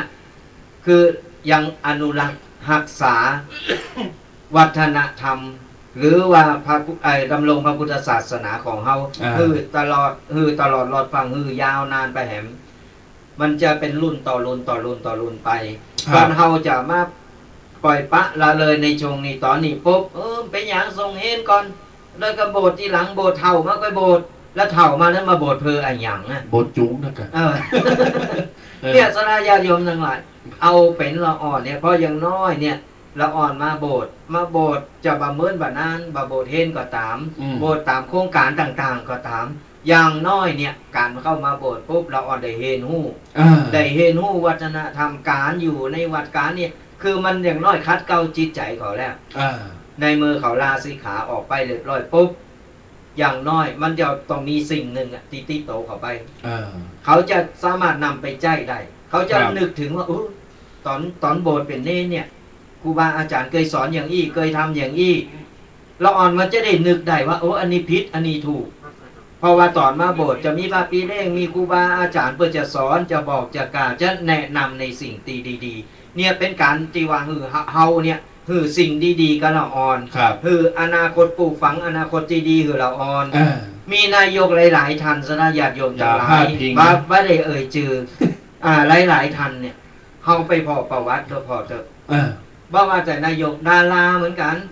ดาราหนังนายกหรือจะเป็นในหลายๆคนลองไปพลิกประวัติลองเฮาเข้าใจเฮาสนใจคนนี้ปุ๊บลองก็เข้าไปพอในประวัติทั้งเปิ้นไล่ประวัติตั้งแต่ต้นมาบางทีเป็นเด็กวัดมาก่อนครับเคยอยู่ในวัดมาก่อนโบสถ์เฮนในวัดมาก่อนกินข้าวก้นบาทสุดท้ายข้าวก้นบาทนำหือได้ดิบได้ดีกันครับนี่คือมันการที่ว่าเขาปลูกฝังไว้หือเราอ่อนไว้แต่ตอนน้อยเนี่ยมันดีบ่ต้องไปเคยบอกว่าเร่งลูกเร่งหลานอย่าไปเร่งเหมือนเจวดาเร่งแบบคือเขาเนี่ยหู้จักตุกหู้จักสุกหู้จักตุกให้ก่อนแล้วก็ไปสุกทีหลังก็เอาเร่งเขาอย่างดีแต่น้อยเนี่ยโอ้ยไอยุงมะเหือไตอะไรมะเหือตอมเหมือนไอไข่ในหินเนี่ยคือมะเหืออย่างมาแตะต้องเลยเราอ่อนจะเกยโตพอใหญ่มาปุ๊บเย็ดอย่างมาจางทำอย่างมาถูกมันก็เลยกลายเป็นว่าเกิดเฮาล้มหายตายจากไปปุ๊บเราอ่อนจะลำบากเบิ่งตัวเก่าได้เบิ่งตัวเก่าว่าได้เฮาต้องเร่งหือเขาตุกให้ก่อนเขาจะได้หู้ตุกว่าเนี่ยกว่าจะได้อย่างมาแต่ละอย่างมันตุกขนาดไหนอย่างไรเป็นการเรียนรู้เป็นการสอนใหญ่ขึ้นมาเราอ่อนจะเก่งครับเพราะว่าจะมาสภาพไหนนะมันใหญ่มากมันเอาตัวรอดได้เพราะมันผ่านมาแต่น้อยแล้วมันมีประสบการณ์แล้วอย่างกำเป็นว่าตอนต้นสู้ทนทุกข์จะได้สุขเมื่อตอนปลายใช่ครับตอนต้นเราชอบสบายจะได้โชคร้ายเมื่อปลายมือครับเนี่ยเป็นมาเร่งลูกเร่งหลานหรือเราอ่อนหู้จักเสาะวาหากินเสาะป่ากินเองได้เฮาบ่ใจไปเร่งลูกเร่งหลานแบบเอาป่ามาปอนใส่ปากคือกินเอาปอนใส่ปากคือกินอ่อมปอยโอ้ยลูกแก้วลูกโหแหวนโหแก้วโหแหวนอย่างนั้นต่างๆนานานั่นจะไปเย็บไปทำเย็บคือเราอ่อนเกยโตแล้วโตมาต่อมาเราอ่อนทำอย่างบะจางและเขาจะไปลำบากตายก็ตายบารับเพราะว่าอย่างเขาต้องโฮงโอ้กูจะตายแล้วลูกหลานกูจะอยู่จะได้จะไปอย่างได้เย็บอย่างกับบะจางครับแม้แต่ร่างถวยร่างจานยังบะจางอย่างกว่าเพิ่มก็ยังบะจางหลานลูกหลานจะกว่าก็ต้องอีแม่เยเองปอเยเองหรือนี่ไปเยแหมซ้ำสดาญาติโยมทั้งหลายค คือหันมาหลายรายละมันเป็นอย่างอี้มดอ่ะ ครับ ใหญ่ขึ้นมาปุ๊บแบบแบะไปเลยกลายเป็นอิเละเคคะไป อืม คือจับต้นจนปลายตั้งรับบ่ได้ ครับ มีครอบครัวก็เป็นหัวหน้าครอบครัวบ่ได้บาสามารถที่จะมีครอบครัวกลายเป็นสังคมขยะสังคมไปเอง อืม เป็นภาระสังคมไป ครับนี่คือเราจะต้องหืออนาคตที่ดีแก่ ครับ คนรุ่นหลัง ต่อไปกล่องของขวัญขอติเก่าเปิ้นบอกว่าให้มิตรภาพแก่คนทั้งโลก ค่ะ ให้มิตรภาพแก่คนทั้งโลกก็หมายความว่าเฮาจะต้องหือความเมตตาอาทร ค่ะ จะต้องหือความหักแบ่งปันเฟื้อเผื่อแผ่หือความจริงใจ ไม่ใช่เฮาสามารถจะเข้าหาคน6 ล้าน60 70 ล้านได้แต่เราแคร์เราเผื่อแผ่เมตตาให้คนที่อยู่ข้างๆเฮาตั้งหน้าเฮาตั้งหลังเฮาทิศทั้ง6ที่บอกไปปิ้นเปิดปิ้นปอปิ้นแม่ครูบาอาจารย์ญาติผู้ใหญ่ อันนี้เป็นต้นทีนี้ญาติโยมทั้งหลายตั้งแต่ข้อที่10ไปตมาภาพถึง2จะขออูโวยให้หน่อยหนึ่ง ค่ะ ทำในนี้9:18 นะ สัญญาว่าจะหาบสาย9:00 กึ่งก็เร็วจำเต็ม อ่า อันนั้น รวบรัดเลย รวมรับแต่ใจความญาติโยมแต่ที่จริงนี่ปุตโตแต่ละข้อนี่โอ้แต่ละกล่องนี่ความหมายดีขนาดอ่ะ วันนี้วันคำก็ถึงประจ เดี๋ยว บ จบเนอะ เดี๋ยวไปเบนเวลาเลย อ้าวญาติโยมกล่องของขวัญข้อที่9บอกว่าให้เมตตาภาพแก่คนทั้งโลกข้อที่10กล่องของขวัญครึ่งทางเข้ากล่องที่10ให้ความทุ่มเทแก่การทำงาน ค่ะ ตรงกับข้อตะกี้ที่บอกว่าให้ความรับผิดชอบต่อการทำงาน อ่า รับผิดชอบหักการ ต้อง ทำงาน ทุ่มเทในการทำงานโดย ครับกล่องของขวัญข้อที่11ญาติโยม ให้ความจริงใจแก่สัมพันธภาพก็คือเปิ้นฟูงเฮานี่แหละ อยู่ ครับ กับไผก็จะต้องหือความจริงใจ เอานำใจหือเปิ้นเฟ้อเผอแพร่เล่งดูปูเสือจุดเจอปลาไปเล่งเข่า ปลาไปเล่งน้ำ อันนี้เป็นต้นอันนี้คือคุณข้างๆเปิดฟังไพ่หัวเนอะเนี่ยญาติโยมทั้งหลาย กล่องของขวัญข้อที่12ให้ความซื่อสัตย์แก่การทำงาน ค่ะ จากกี้บอกไปแล้ว สำคั ว่า ญเหมือนกันนะ จะต้องมีความซื่อสัตย์ ค่ะ ต่อเปิ้นฟูงต่อเจ้านายต่อการทำงานต่อหน้า ต่อ ที่ ลูก้า 3 อย่างที่ตมาภาพเคยบอกไปว่ารู้หน้าที่ทำตามหน้าที่และไม่ก้าวไก่หน้าที่ของคนอื่น เฮาก็จะทำงานโดยมีความสุข ข้อ 13 กล่องที่13 ให้ความเสียสละแก่ประเทศชาติ อันนี้ยิ่งใหญ่นะญาติโยม ค่ะ ให้ความเสียสละแก่ประเทศชาติ ทีนี้คำว่าประเทศชาติเนี่ยมันอาจจะกว้างไปในความคิดของญาติโยมเฮาเอาเฉพาะครอบครัว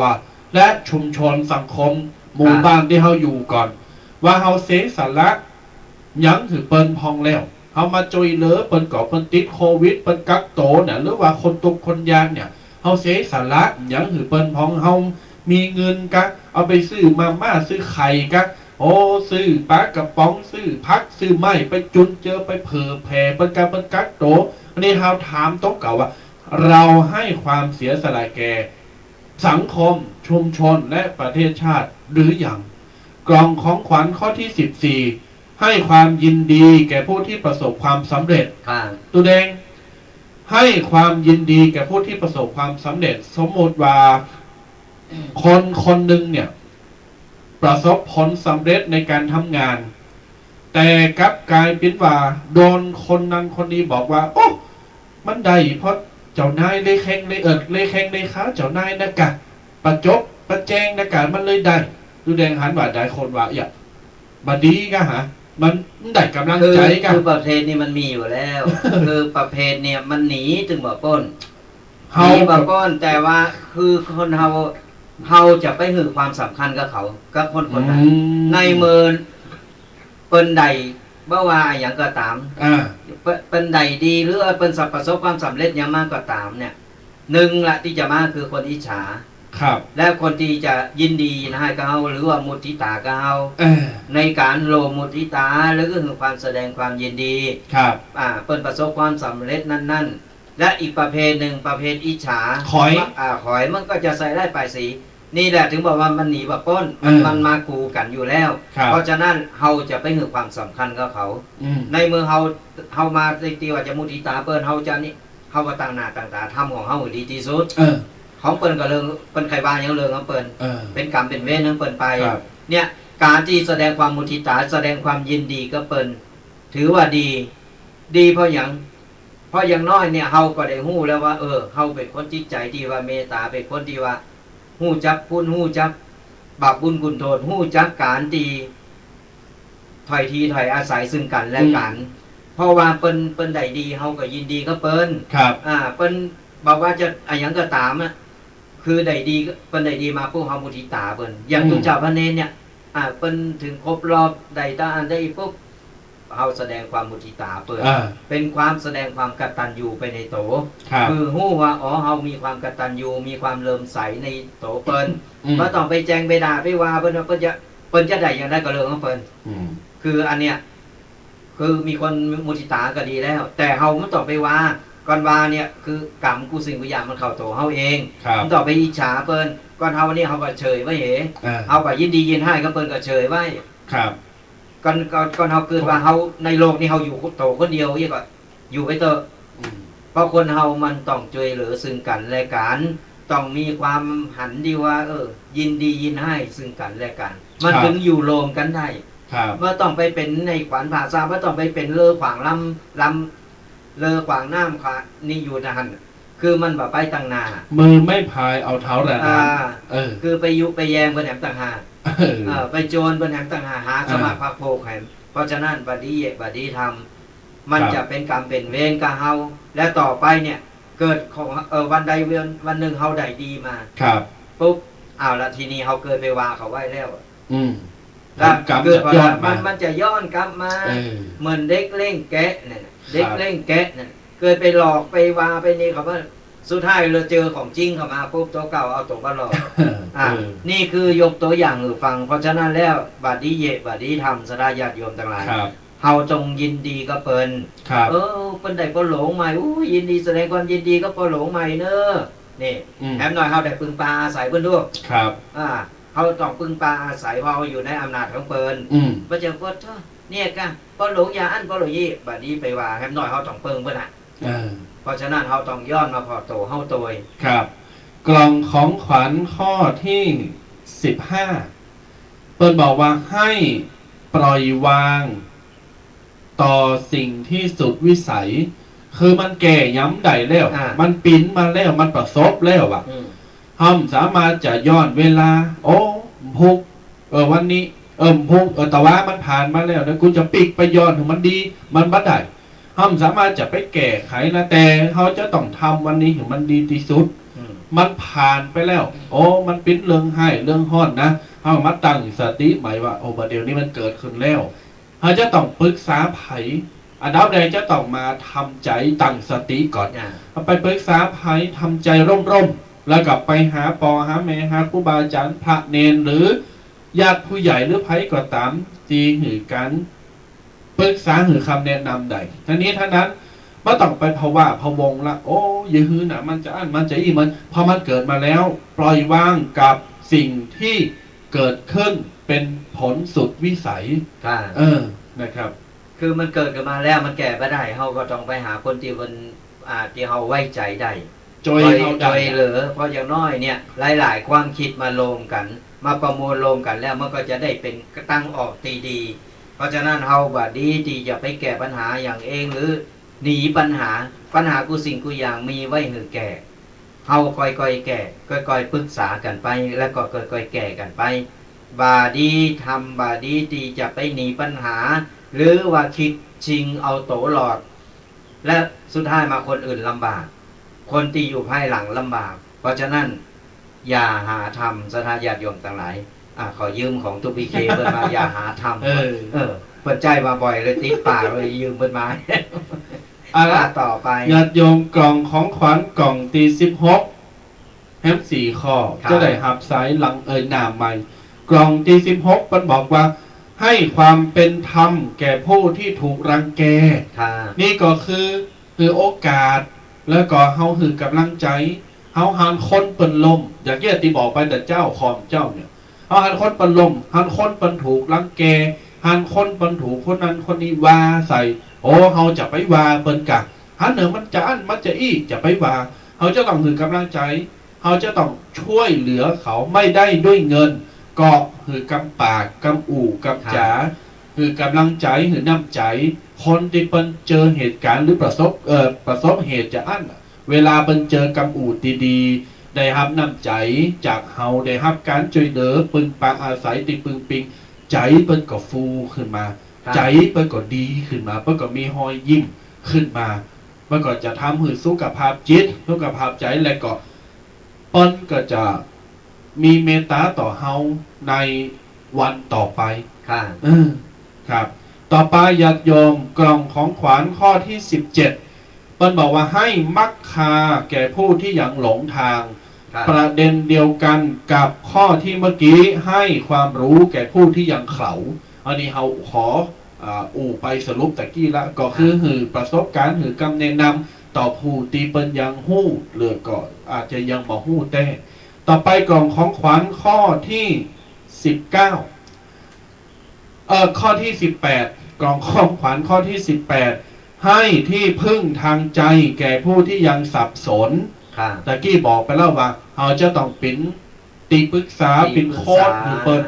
คือกำแนะนำคือกำอู่กำจ้าดีๆเปิ้นมีกำลังใจแล้วก็เปิ้นก็จะได้ทำดีต่อไปเรื่อยๆแม่ก็ทำว่าเปิ้นทำบัดดีมาอย่างไรก็ตามเฮาก็จะอย่าไปขามเฮาก็จะต้องคือกำแนะนำเป็นโค้ดเปิ้นเฮาก็จะต้องคือกำลังใจเปิ้นก็จะปิกมาเป็นคนดีและก็เป็นมิตรภาพเป็นกัลยาณมิตรของเฮาในที่สุดข้อที่19กล่องที่19เพิ่นบอกว่าให้อิสรภาพแก่ผู้ที่ถูกกิเลสครอบงำบอกไปตะกี้แล้วว่าเฮาคือกำแนะนำต่อคนดีที่สุดนี่คือบุญอย่างหนึ่งเป็นการให้ทานอย่างหนึ่งสุดท้ายญาติโยมกล่องที่20กล่องสุดท้ายของขวัญกล่องสุดท้ายบอกว่าให้โอกาสแก่ตนเองได้ลิ้มรสแห่งพระธรรมคือโอกาสแต่โตเก่าได้ฟังตุเจ้าเปิ้นเตดได้เข้ามาปฏิบัติธรรมได้มีความหู้ได้มีความอ่านเกี่ยวกับคุณธรรมต้องยังไกเอาศีลธรรมศีล5เนี่ยรักปฏิบัติคันติสติหิริโอตตัปปะความเกรงโกความละอายต่อใจความละอายต่อบาปเกรงโกบาปความอดทนอดกันเวทวันหมดเนี้ยทำคือใดก่อนบางคนมองข้ามโอ้ทำเจอได้บางคนก็มองข้ามโอ้วัดกุ้มไปเจอปฏิบัติทำปฏิบัติเถอะอย่างกุ้มไปเป็นเรื่องของตัวเจ้าพูดอย่างว่างเจ้ารอเหอเท่าก่อนรอเหอเท่าบัดนั้นเตลมาเปิ้นหามเขาไหมก่อนหามปอยบัจักเขาก็นะญาติโยมนะตัวเจ้าจักเขาก็นะใจจะเข้าวันนะจะเข้าไปให้องค์พระเนี่ยนี่คือกล่องของขวัญ20กล่องการให้20ข้อตีตัดมาพาเป็น2ตุนพร้อมใจติ๋มใจคือกับญาติโยมศรัทธาได้ฟังแล้วก็ได้รับกันเอาละเป็นของขวัญวันแรงงานของขวัญวันแรงงาน1พฤษภาเริ่มต้นดีมีชัยไปกว่าครึ่งคุณจะหยิบยกหรือแกะเอากล่องของขวัญกล่องที่เท่าไหร่ก็ได้เอาไปทำเนาะบัดนี้จะเปิดสายหน้าไมค์เนอะญาติโยมศรัทธาต่างหลายเปิดสายหน้าไมค์9:30เป๊ะเลยนี่เห็นก่อนแต่เจ้าบอกว่าตรงเวลาจะอยากดูแดงเวลาญาติโยมเปิดสายหน้าไมค์แล้วตังหลายไผจะโทรมาจ๋าภาษาหน้าไมค์โทรมาตักตายกันใดเบอร์โทรศัพท์ดังที่หูดังที่บอกไปเนอะ082826112245กับขอบพระคุณเปลี่ยนเอกวัดราชท่านอาจารย์พระมหาประสิทธิ์วจังกรรมกำลังเข้ามาพอสาธุธรรมเดี๋ยวปัญอาจจะพอแต่เจ้าละหรือเปล่าแล้วก็เป็นกำลังมาเม่นนั้นนี่คือกำลังใจเหมือนกันนะกำลังใจคือดีเจรุ่นลูกรุ่นหลานเจ้าพอต้นนี้นะเป็นลูกเป็นหลานอันนี้ใจละ อ้าวญาติโยมศรัทธาทั้งหลาย0826112245เจิญญาติโยมโทรมาอุจาระไมยวงเล็บเราไม่มีแฟนคลับเยอะเหมือนช้างคำนี่น้อยใจ พาดพิงแล้วมีการพาดพิง เดี๋ยวเมื่อดักเก็บกาโหแล้วนะอ้าวญาติโยมโทรมาเนอะโทรมาอุจากันไหนเนอะ0826112245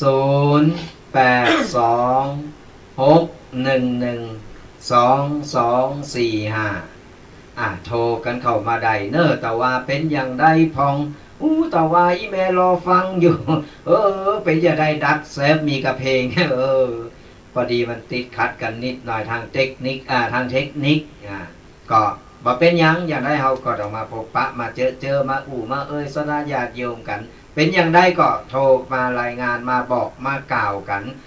ตอนนี้ตั้งเจียงใหม่ตั้งจอมต้องตั้งเจียงไฮ้เจียงหลายตีเป็นอย่างใดพองก็มามามาบอกมากล่าวกันได้เนอะสนาญาติโยมทั้งหลาย0826112245ประเดี๋ยวนี้ฝนตกเนอะตั้งเพศฝนตกเนอะอย่างใดก็ว่ากันไปแต่ตั้งป่าสร้างวันนี้ตอนนี้ฟ้ากำลังเปิดแล้วก็แดดออกมายังแควนหน่อยแต่โกอย่างเดียวนะทางพื้นนี่นะมันดึงเพะหับสายก่อนเนาะเจริญพร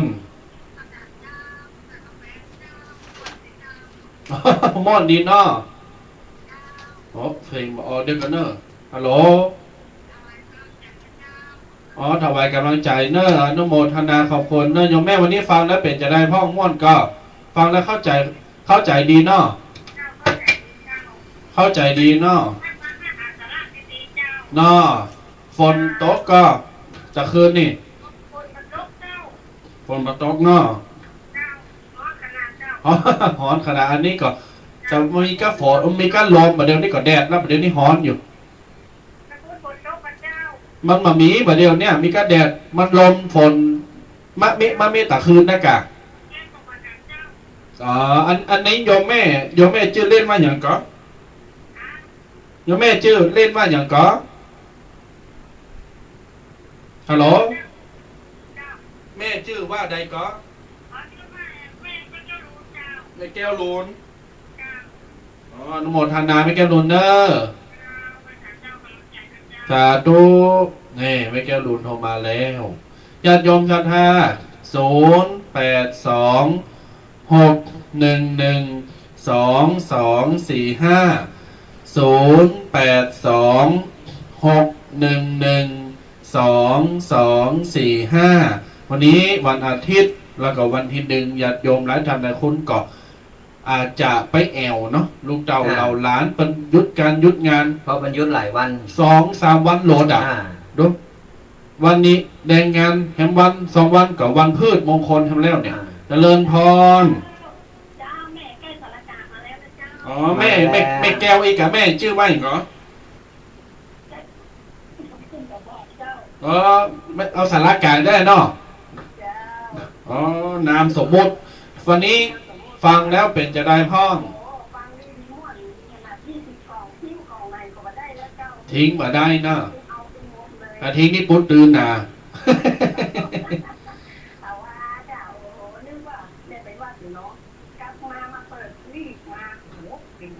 ดักแซฟอีกอ่ะ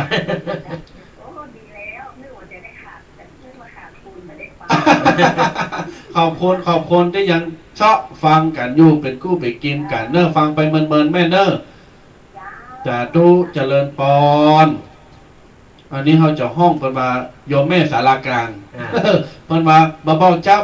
านำสมมุติสารากลางโยมแม่สารกลางจริงใหม่เป็นมา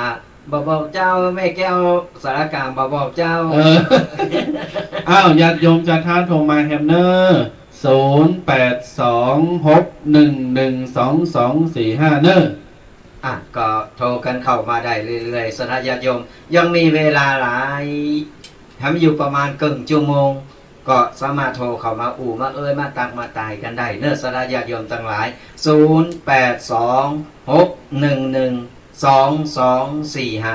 0826112245 ระหว่างที่รอสายนี่ก็ขอประชาสัมพันธ์สาธญาติโยมกันหน่อยว่า ตอนนี้ทางวัดมงน้อยของเฮาเนี่ยกำลังจะปูโตหนอนในลานวัดหนอสาธญาติโยมทั้งหลายหากสาธญาติโยมทั้งหลายใครลงบุญใครกินไข่ตาลโดยก็สามารถโทรมาจองโตหนอนกันได้เนอะตารางเมตรละ350 บาทตึงมดเขาจะจ่ายอยู่450ตารางเมตรหากสาธญาติโยมท่านใดใครเป็นเจ้าภาพสักตารางหนึ่งหรือว่าตามจิตศรัทธาก็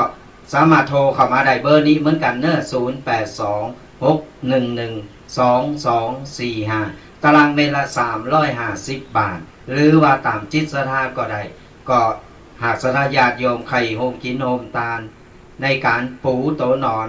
ในลานวัดในลานปฏิบัติธรรมของเขาก็ขอน้อมเชิญเจริญปอนแจ้งจื้อแจ้งนามสกุลตีอยู่กันไว้ใดเนอะตี0826112245ได้ตลอดเวลาก็สามารถรวมบุญเป็นเจ้าภาพกันได้เนอะสาธญาติโยมทั้งหลายโทรกันเข้ามามาเอ่ยกันต่อฟังแล้วเป็นอย่างใดวันนี้ไผได้เมาไว้กี่กล่องเนี่ยไผประทับใจกล่องได้ในของขวัญวันแรงงานวันนี้เฮาก็สามารถเอามามาเอ่ยหรือว่ามีข้อข้องใจอันนี้ยังฟังแบบสะใจเจอมันเป็นจนจวยก้อนใกล้ฟังหน่อยแล้วเป็นอย่างได้ก็ตักตายกันมาได้เนอะ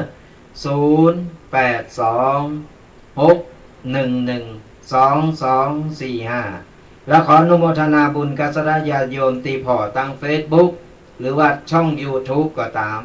ก็ขออนุโมทนาบุญและก็ช่วยกดไลค์กดแชร์กันไปเพราะว่าคนที่เปิ้นบางครั้งคนที่เปิ้นพลาดไปบ่ได้พอบ่ได้ฟังเฮาก็สามารถที่ว่ากดไลค์กดแชร์เปิ้นได้อ่านเปิ้นได้ฟังแล้วเปิ้นเข้าอกเข้าใจเฮาก็ได้บุญได้กุศลเป็นการเผยแผ่ธรรมะไปในโตโดยการที่เฮากดไลค์กดแชร์บ่ได้เฮาต่อไปอธิบายเพราะว่าตู้เจ้า2รูป2ตนนี้เพิ่นอธิบายฟังหมด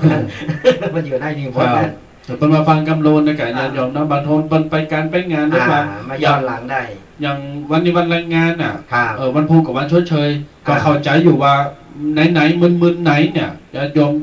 มันยุดลูกหลานยุดงานรายวันน่ะตั้งแต่วันเสาร์มาบางทีครอบครัวไปแอวไปตั้งแต่วันเสาร์อาทิตย์วันจันทร์น่ะ3 วันเข้าใจอยู่ว่าไปทำการทำงานไปทำการทำงานว่ะไปแอวไปพอไปกินหั่นกินนี่กับลูกเต่าเหล่าหลานเนาะแต่ทั้งนี้ทั้งนั้นญาติโยมก็แชร์ไปก่อนแล้วก็เซฟไว้ก่อนเปิดว่าปิกมาก่อนจะได้ฟังหรือเปิดในรถไปอยู่ในรถก็เปิดในรถไปนี่ฟังไปด้วยกันไปไม่ได้ฟังก็ได้นะไม่ได้ฟังใครรักนะฟังแล้วใครโหฟังแล้วใครโห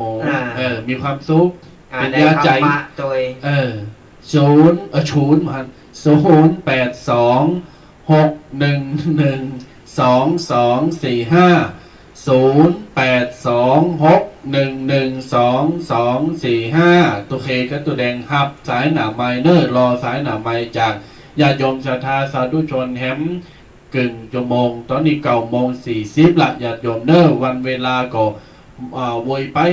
ปกันน้อยเนาะญาติโยมศรัทธาไผตีจัดโทรมาก็เมตตาเจริญพรโทรมาปันกำลังใจไดเนอร์แล้วก็มาชมกันได้แล้วก็มารายงานสภาพอากาศกันได้ว่าแต่ว่าพิจารณาวันนี้พิจารณาเขาก็จะได้พูดโดยว่าโอ้ญาติโยมฟังจากที่อื่นที่ไหนห้องเขาก็จะได้มีกำลังใจที่แน่ๆนี่ตูพีเคที่แน่ๆนี่โดยสเก็ตดักแซฟเนี่ยโดยสเก็ตดักปิ่งไปดังใดกันหมดหาก็มาฟังเยี่ยการอยู่หรือว่าไปกินไม่แอวกันวันนี้วันหยุดยาวหรืออาจจะฟังแต่บักกาโทรหรืออาจจะฟังแต่แบบมีเวลาโทรหรือบัดให้ฟังเฮากับโมงเดี๋ยวนี้นะอย่างได้อย่างนึงก็บัดนี้ลืมกันถ้ามีเวลาก็ตักตายกันมีเวลาตักตายโทรมามาตักมาตายกันได้เนาะสระญาติโยมทั้งหลายพออย่างน้อยเฮาก็จะได้ฮู้ว่าตัวเจ้าบ่ได้อยู่2 ตนว่ายังมีสระญาติโยมเป็นเปินฟังอยู่ก้อยก้อยหือกำลังอกกำลังใจฟังกันอยู่เฮาก็จะได้นี่ก่อนอันน่ะตัวเจ้า2 ตนน้อยใจนะน้อยใจนางนางรูไม้ก็อยู่นี่2 ตน ก็โทรกันเข้ามาได้เนอะสระญาติโยมทั้งหลายวันนี้วันชงนี้ยุดยาวหลายวันอยู่ไปทางใดจ้าหรือว่าอยู่กับบ้านหรือว่ากักโตนี่หรือว่าลูกหลานปาไปทำบุญที่ไหนก็มาเล่าสู่กันฟังเนาะ เป็นการธรรมะเป็นการหรือว่าเราสู่แลกเปลี่ยนความคิดเห็นกัน หรือว่าแลกเปลี่ยนความคิดหันกันเนาะหับสายก่อนเนอะทำเจนสกรรมตันอะไร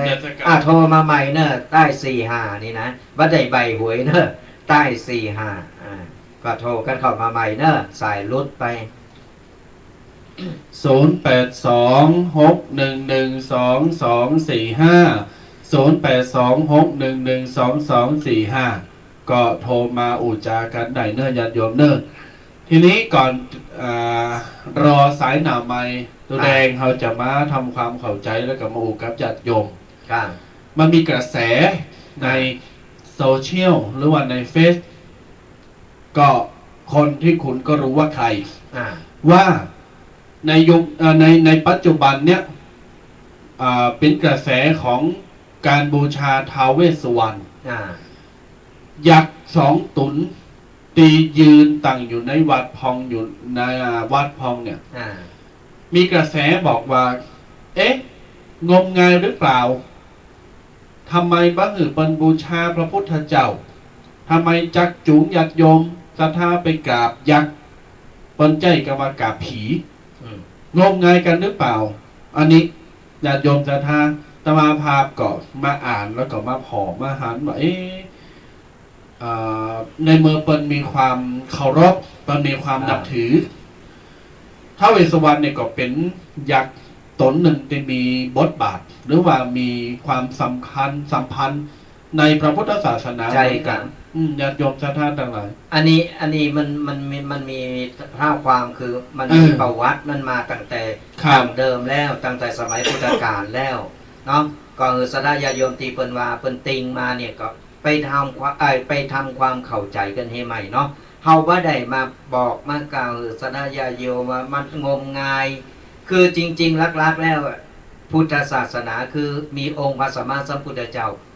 เป็นตีเปิงตีจังอยู่แล้วเป็นตีความเคารพที่สูงสุดของเฮาอยู่แล้วแต่บางคนก็จะมีอันเทปนั้นมีเทปนี้มีนั้นอันนี้เปิ้นบูชาอันนั้นเป็นสิทธิส่วนตัวของเปิ้นแต่อย่างใดอย่างหนึ่งเปิ้นก็บ่ลืมพระพุทธศาสนาคือยังมีอยู่แต่ว่าอันนี้เป็นรองลงมาเปิ้นไม่ได้ยกถือมาเป็นในโสดาบันไม่ได้ยกมาเป็นพระพุทธเจ้าหรือนับถือนี้โดยตรงเลยเหมือนพญานาคเหมือนกันเหมือนอันนี้มันสิทธิส่วนบุคคลของเปิ้นในเมื่อเปิ้นนับถือเขาไม่นับถือเขาไม่ต่อไปติงเปิ้นเขาไม่ต่อไปว่าเปิ้นคืออันนั้นสิทธิส่วนบุคคลหรือเป็นเรื่องส่วนตัวของเปิ้นครับส่วนตัวของเขาจะนับถือพระพุทธศาสนาคือพระพุทธศาสนาเนี่ยคืออันดับหลักอยู่แล้วคือทุกคนนะพุทธศาสนาขึ้นชื่อว่าศาสนาพุทธคือในบัตรประชาชนนั่นคือพุทธศาสนาแล้วแต่อันดับรองลงมาเป็นตีเปิงตั้งใจของเปิดน้ำอย่างหนึ่งตีรองลงมาก็จะเป็นพญานาคจะเป็นขุดจะเป็นท้าวเวสสุวรรณหรือว่าจะเป็นพญายมหรือต่างๆนานาอันนั้นคือในเรื่องส่วนตัวของเปิ้นนับถืออันดับรองลงมาคือเปิ้นทำบุญสังเกตพอเพื่อจะทำบุญทุกครั้งเนี่ยมันจะมีพระสัมมาสัมพุทธพระพุทธรูปเนี่ยตั้งอยู่เสมออยู่เหนือกว่าทุกอย่างอยู่แล้วและก็เป็นอนาเป็นรองลงมาเพราะฉะนั้นเราต้องศึกษาก่อนที่จะไปวิจารณ์เปิ้นมันอยู่ที่ความเคารพความนับถือความเลื่อมใสของเปิ้นทีนี้ทั้งนั้นท้าวเวสสุวรรณไอ้เนี่ยประวัติมันมีเกี่ยวข้องกับพระพุทธศาสนาเหมือนกันญาติโยมจะมาพาจุสั้นๆประมาณสัก3 นาที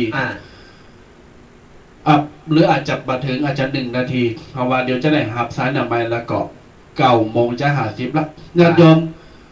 ประวัติความเป็นมาอย่างที่ญาติโยมก็ได้หันในหู้กันเหมือนกันในว่าท้าวเวสสุวรรณมีความเป็นมาจะได้ตมาหาเจ้ากล่อมอุสั้นๆว่าสมัยนั้นเนี่ยพระเจ้าพิมพิสารบรมกษัตริย์ท่านเป็นพระโสดาบันในขณะที่ท่านยังมีชีวิตอยู่เวลาที่ท่านจะตายกำไงเนาะเวลาที่ท่านจะตายโดยกำลังฌาน4ของเปิ้นเนี่ยถ้าเกิดจะต้องอธิษฐานหือไปเกิดเป็นพรหมแต่พอจิตเปิ้นแยกออกจากกายแล้วเนี่ยหมายถึงว่าเปิ้นดับจิตตายป๊อบจิตเปิ้นแยกออกจากร่างกายทันทีป๊อบแล้วเนี่ย เพราะเปิ้นได้ฌานเป็นพรหมละท่านก็มีความรู้สึกโดยพลังโดยอำนาจโดยกำลังจิตที่เป็นติดที่เป็นทิพย์ของเปิ้นว่าก่อนที่ท่านจะมาเกิดเป็นพระเจ้าพิมพิสารเนี่ยเปิ้นเคยเกิดเป็นเทวดาจันจาตุมหาราชจาตุมหาราชหรือว่าไพติโสดธรรมจักรจะมีว่าจาตุมหาราชิกาเนี่ยญาติโยมเปิ้นเกิดอยู่ในจันจตุมหาราชิกาก่อนท่านก็เลยบับไปอยู่เป็นพรหมเปิ้นเลยมาอยู่จันจตุมหาราชตีเก่าปีกมาอยู่ตีเก่าเมื่อท่านเป็นเทวดาแล้วเนี่ยท่านก็ฝึกฝนสมาธิจิตฝึกฝนจนเป็นสำเร็จจนเป็นได้เป็นพระอนาคามีและมีนามว่าเวสสุวรรณและมีนามว่าเวสสุวรรณเป็นประธานแห่งเท้ามหาราชทั้งสี่เป็นใหญ่เป็นประธานกว่าเต้าทั้งสี่และท่านก็มาปิกมาเกิดแฮมซัมแล้วอันนี้คือประวัติย่อๆถ้าท่านทั้งหลายใครฮู้ก็เข้าไปอ่านได้ญาติโยมจะท่าทั้งหลายถามว่าทำไมถึงใหญ่กว่าเต้าตังสี่ก็ว่าเต้าตังสี่เนี่ยบานเฮาก็นับถือแล้วเนี่ยมาจากเต้าตังสี่เนี่ยแต่ไผบอกว่างมงายหรือเปล่าว่าไปเลยหรือเปล่าก็ไปอ่านเต้าตังสี่เนาะไปพอประวัติมันอยู่ในนี้หมดมีที่มาที่ไปสระญาติโยมทั้งหลายกูสิ่งกูอย่างในพระพุทธศาสนามีที่มาที่ไป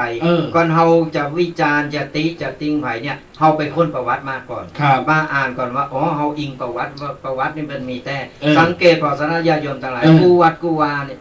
ยิ่งในกรุงเทพนี่จะมีท้าวเวสสุวรรณกะคือต่างๆนานายืนเฝ้าหน้าวัดเปิ้นจะเฝ้าเนี่ยเพราะว่าก้อนไข่หู้เนี่ยไปค้นพอว่ายื้อต้องมายืนเฝ้าหน้าวัดยื้อจะต้องมีประจำวัดคือต่างๆนานาคือมีที่มาที่ไปทั้งนั้นเพราะฉะนั้นแล้วก่อนจะที่จะว่าอย่างเฮาใครควรเฮากึดแล้วก็ไปศึกษาดีก่อนแล้วก่อนมาวางก่อนที่มาตายบ้าแจเอาแต่นิสัยตัวเก่าคือเอานิสัยตัวเก่ามาติมาตายมาวามาปิดกั้นเปิ้นอย่างนั้นมันบ่ถูกสระญาติโยมทั้งหลายเพราะฉะนั้นคือเอาหู้ไว้ก่อนแล้วไปว่าเปิ้นก่อนเฮาบ่ฮู้แล้วไปว่าเนี่ยมันจะเข้าโตอย่างวัดวาอารามตังเนอเฮาเนี่ยทำไมจะต้องมีสิงอยู่ปากประตูวัดกูกันตึงหน้าตึงหลังทำไมจะต้องมีอันนี้ก็คือประวัติเกี่ยวข้องกับพระพุทธศาสนาแต่ว่าความเจอของคุณเมืองเฮาปั้นก็เจอว่าสิงเนี่ยพญาสิงเนี่ยจะจอยปกปักรักษา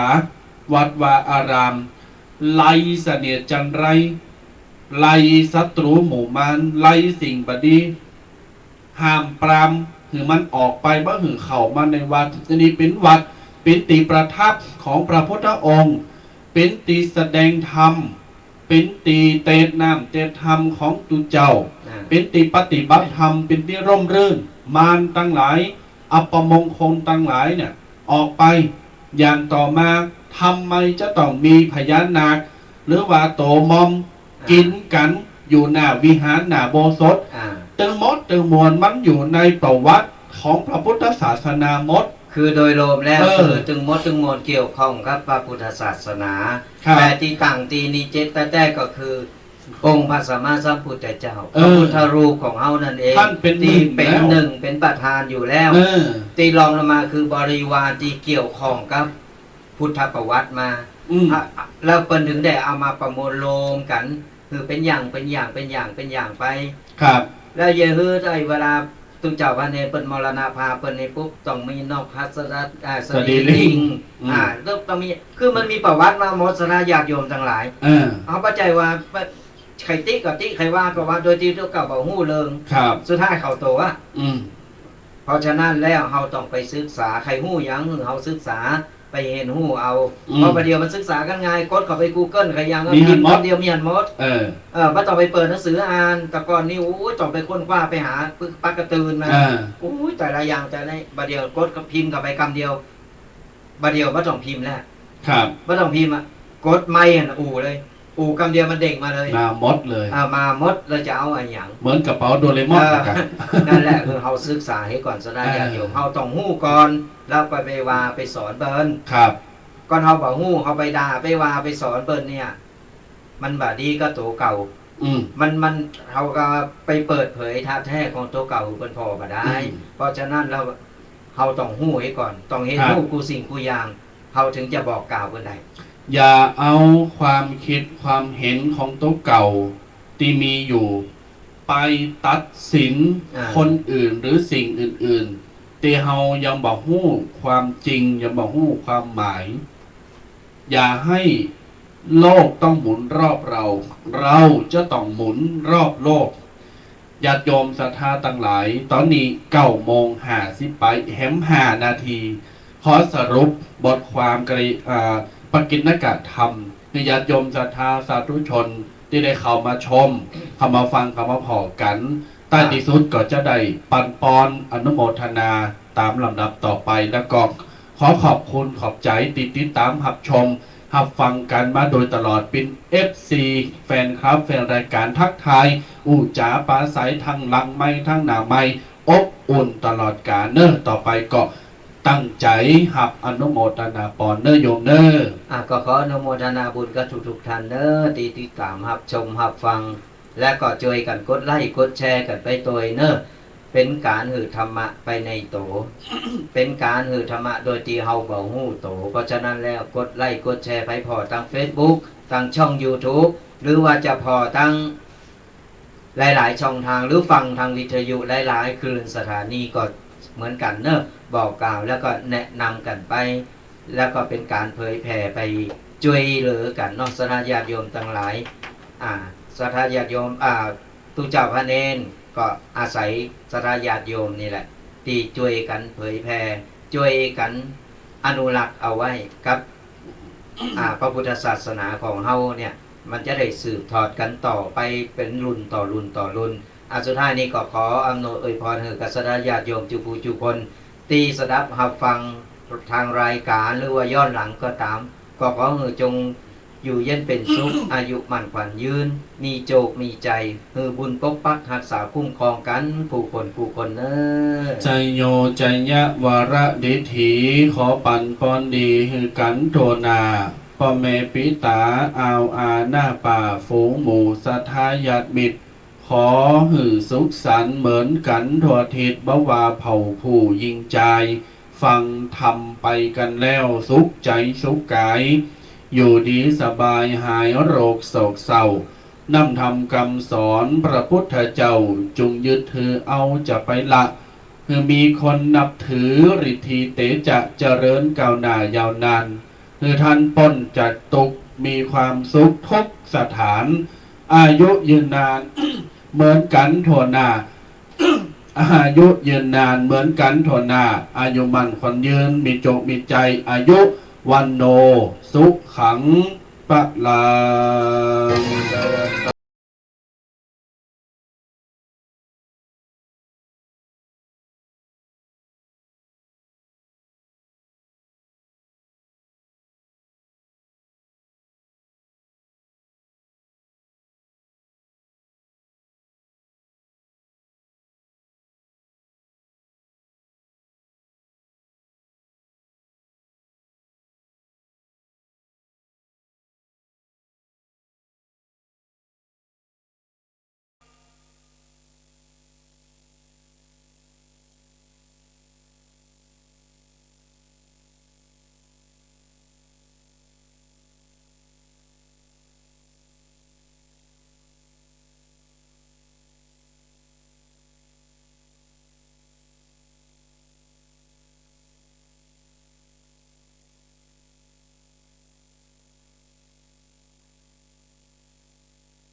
ขอเชิญ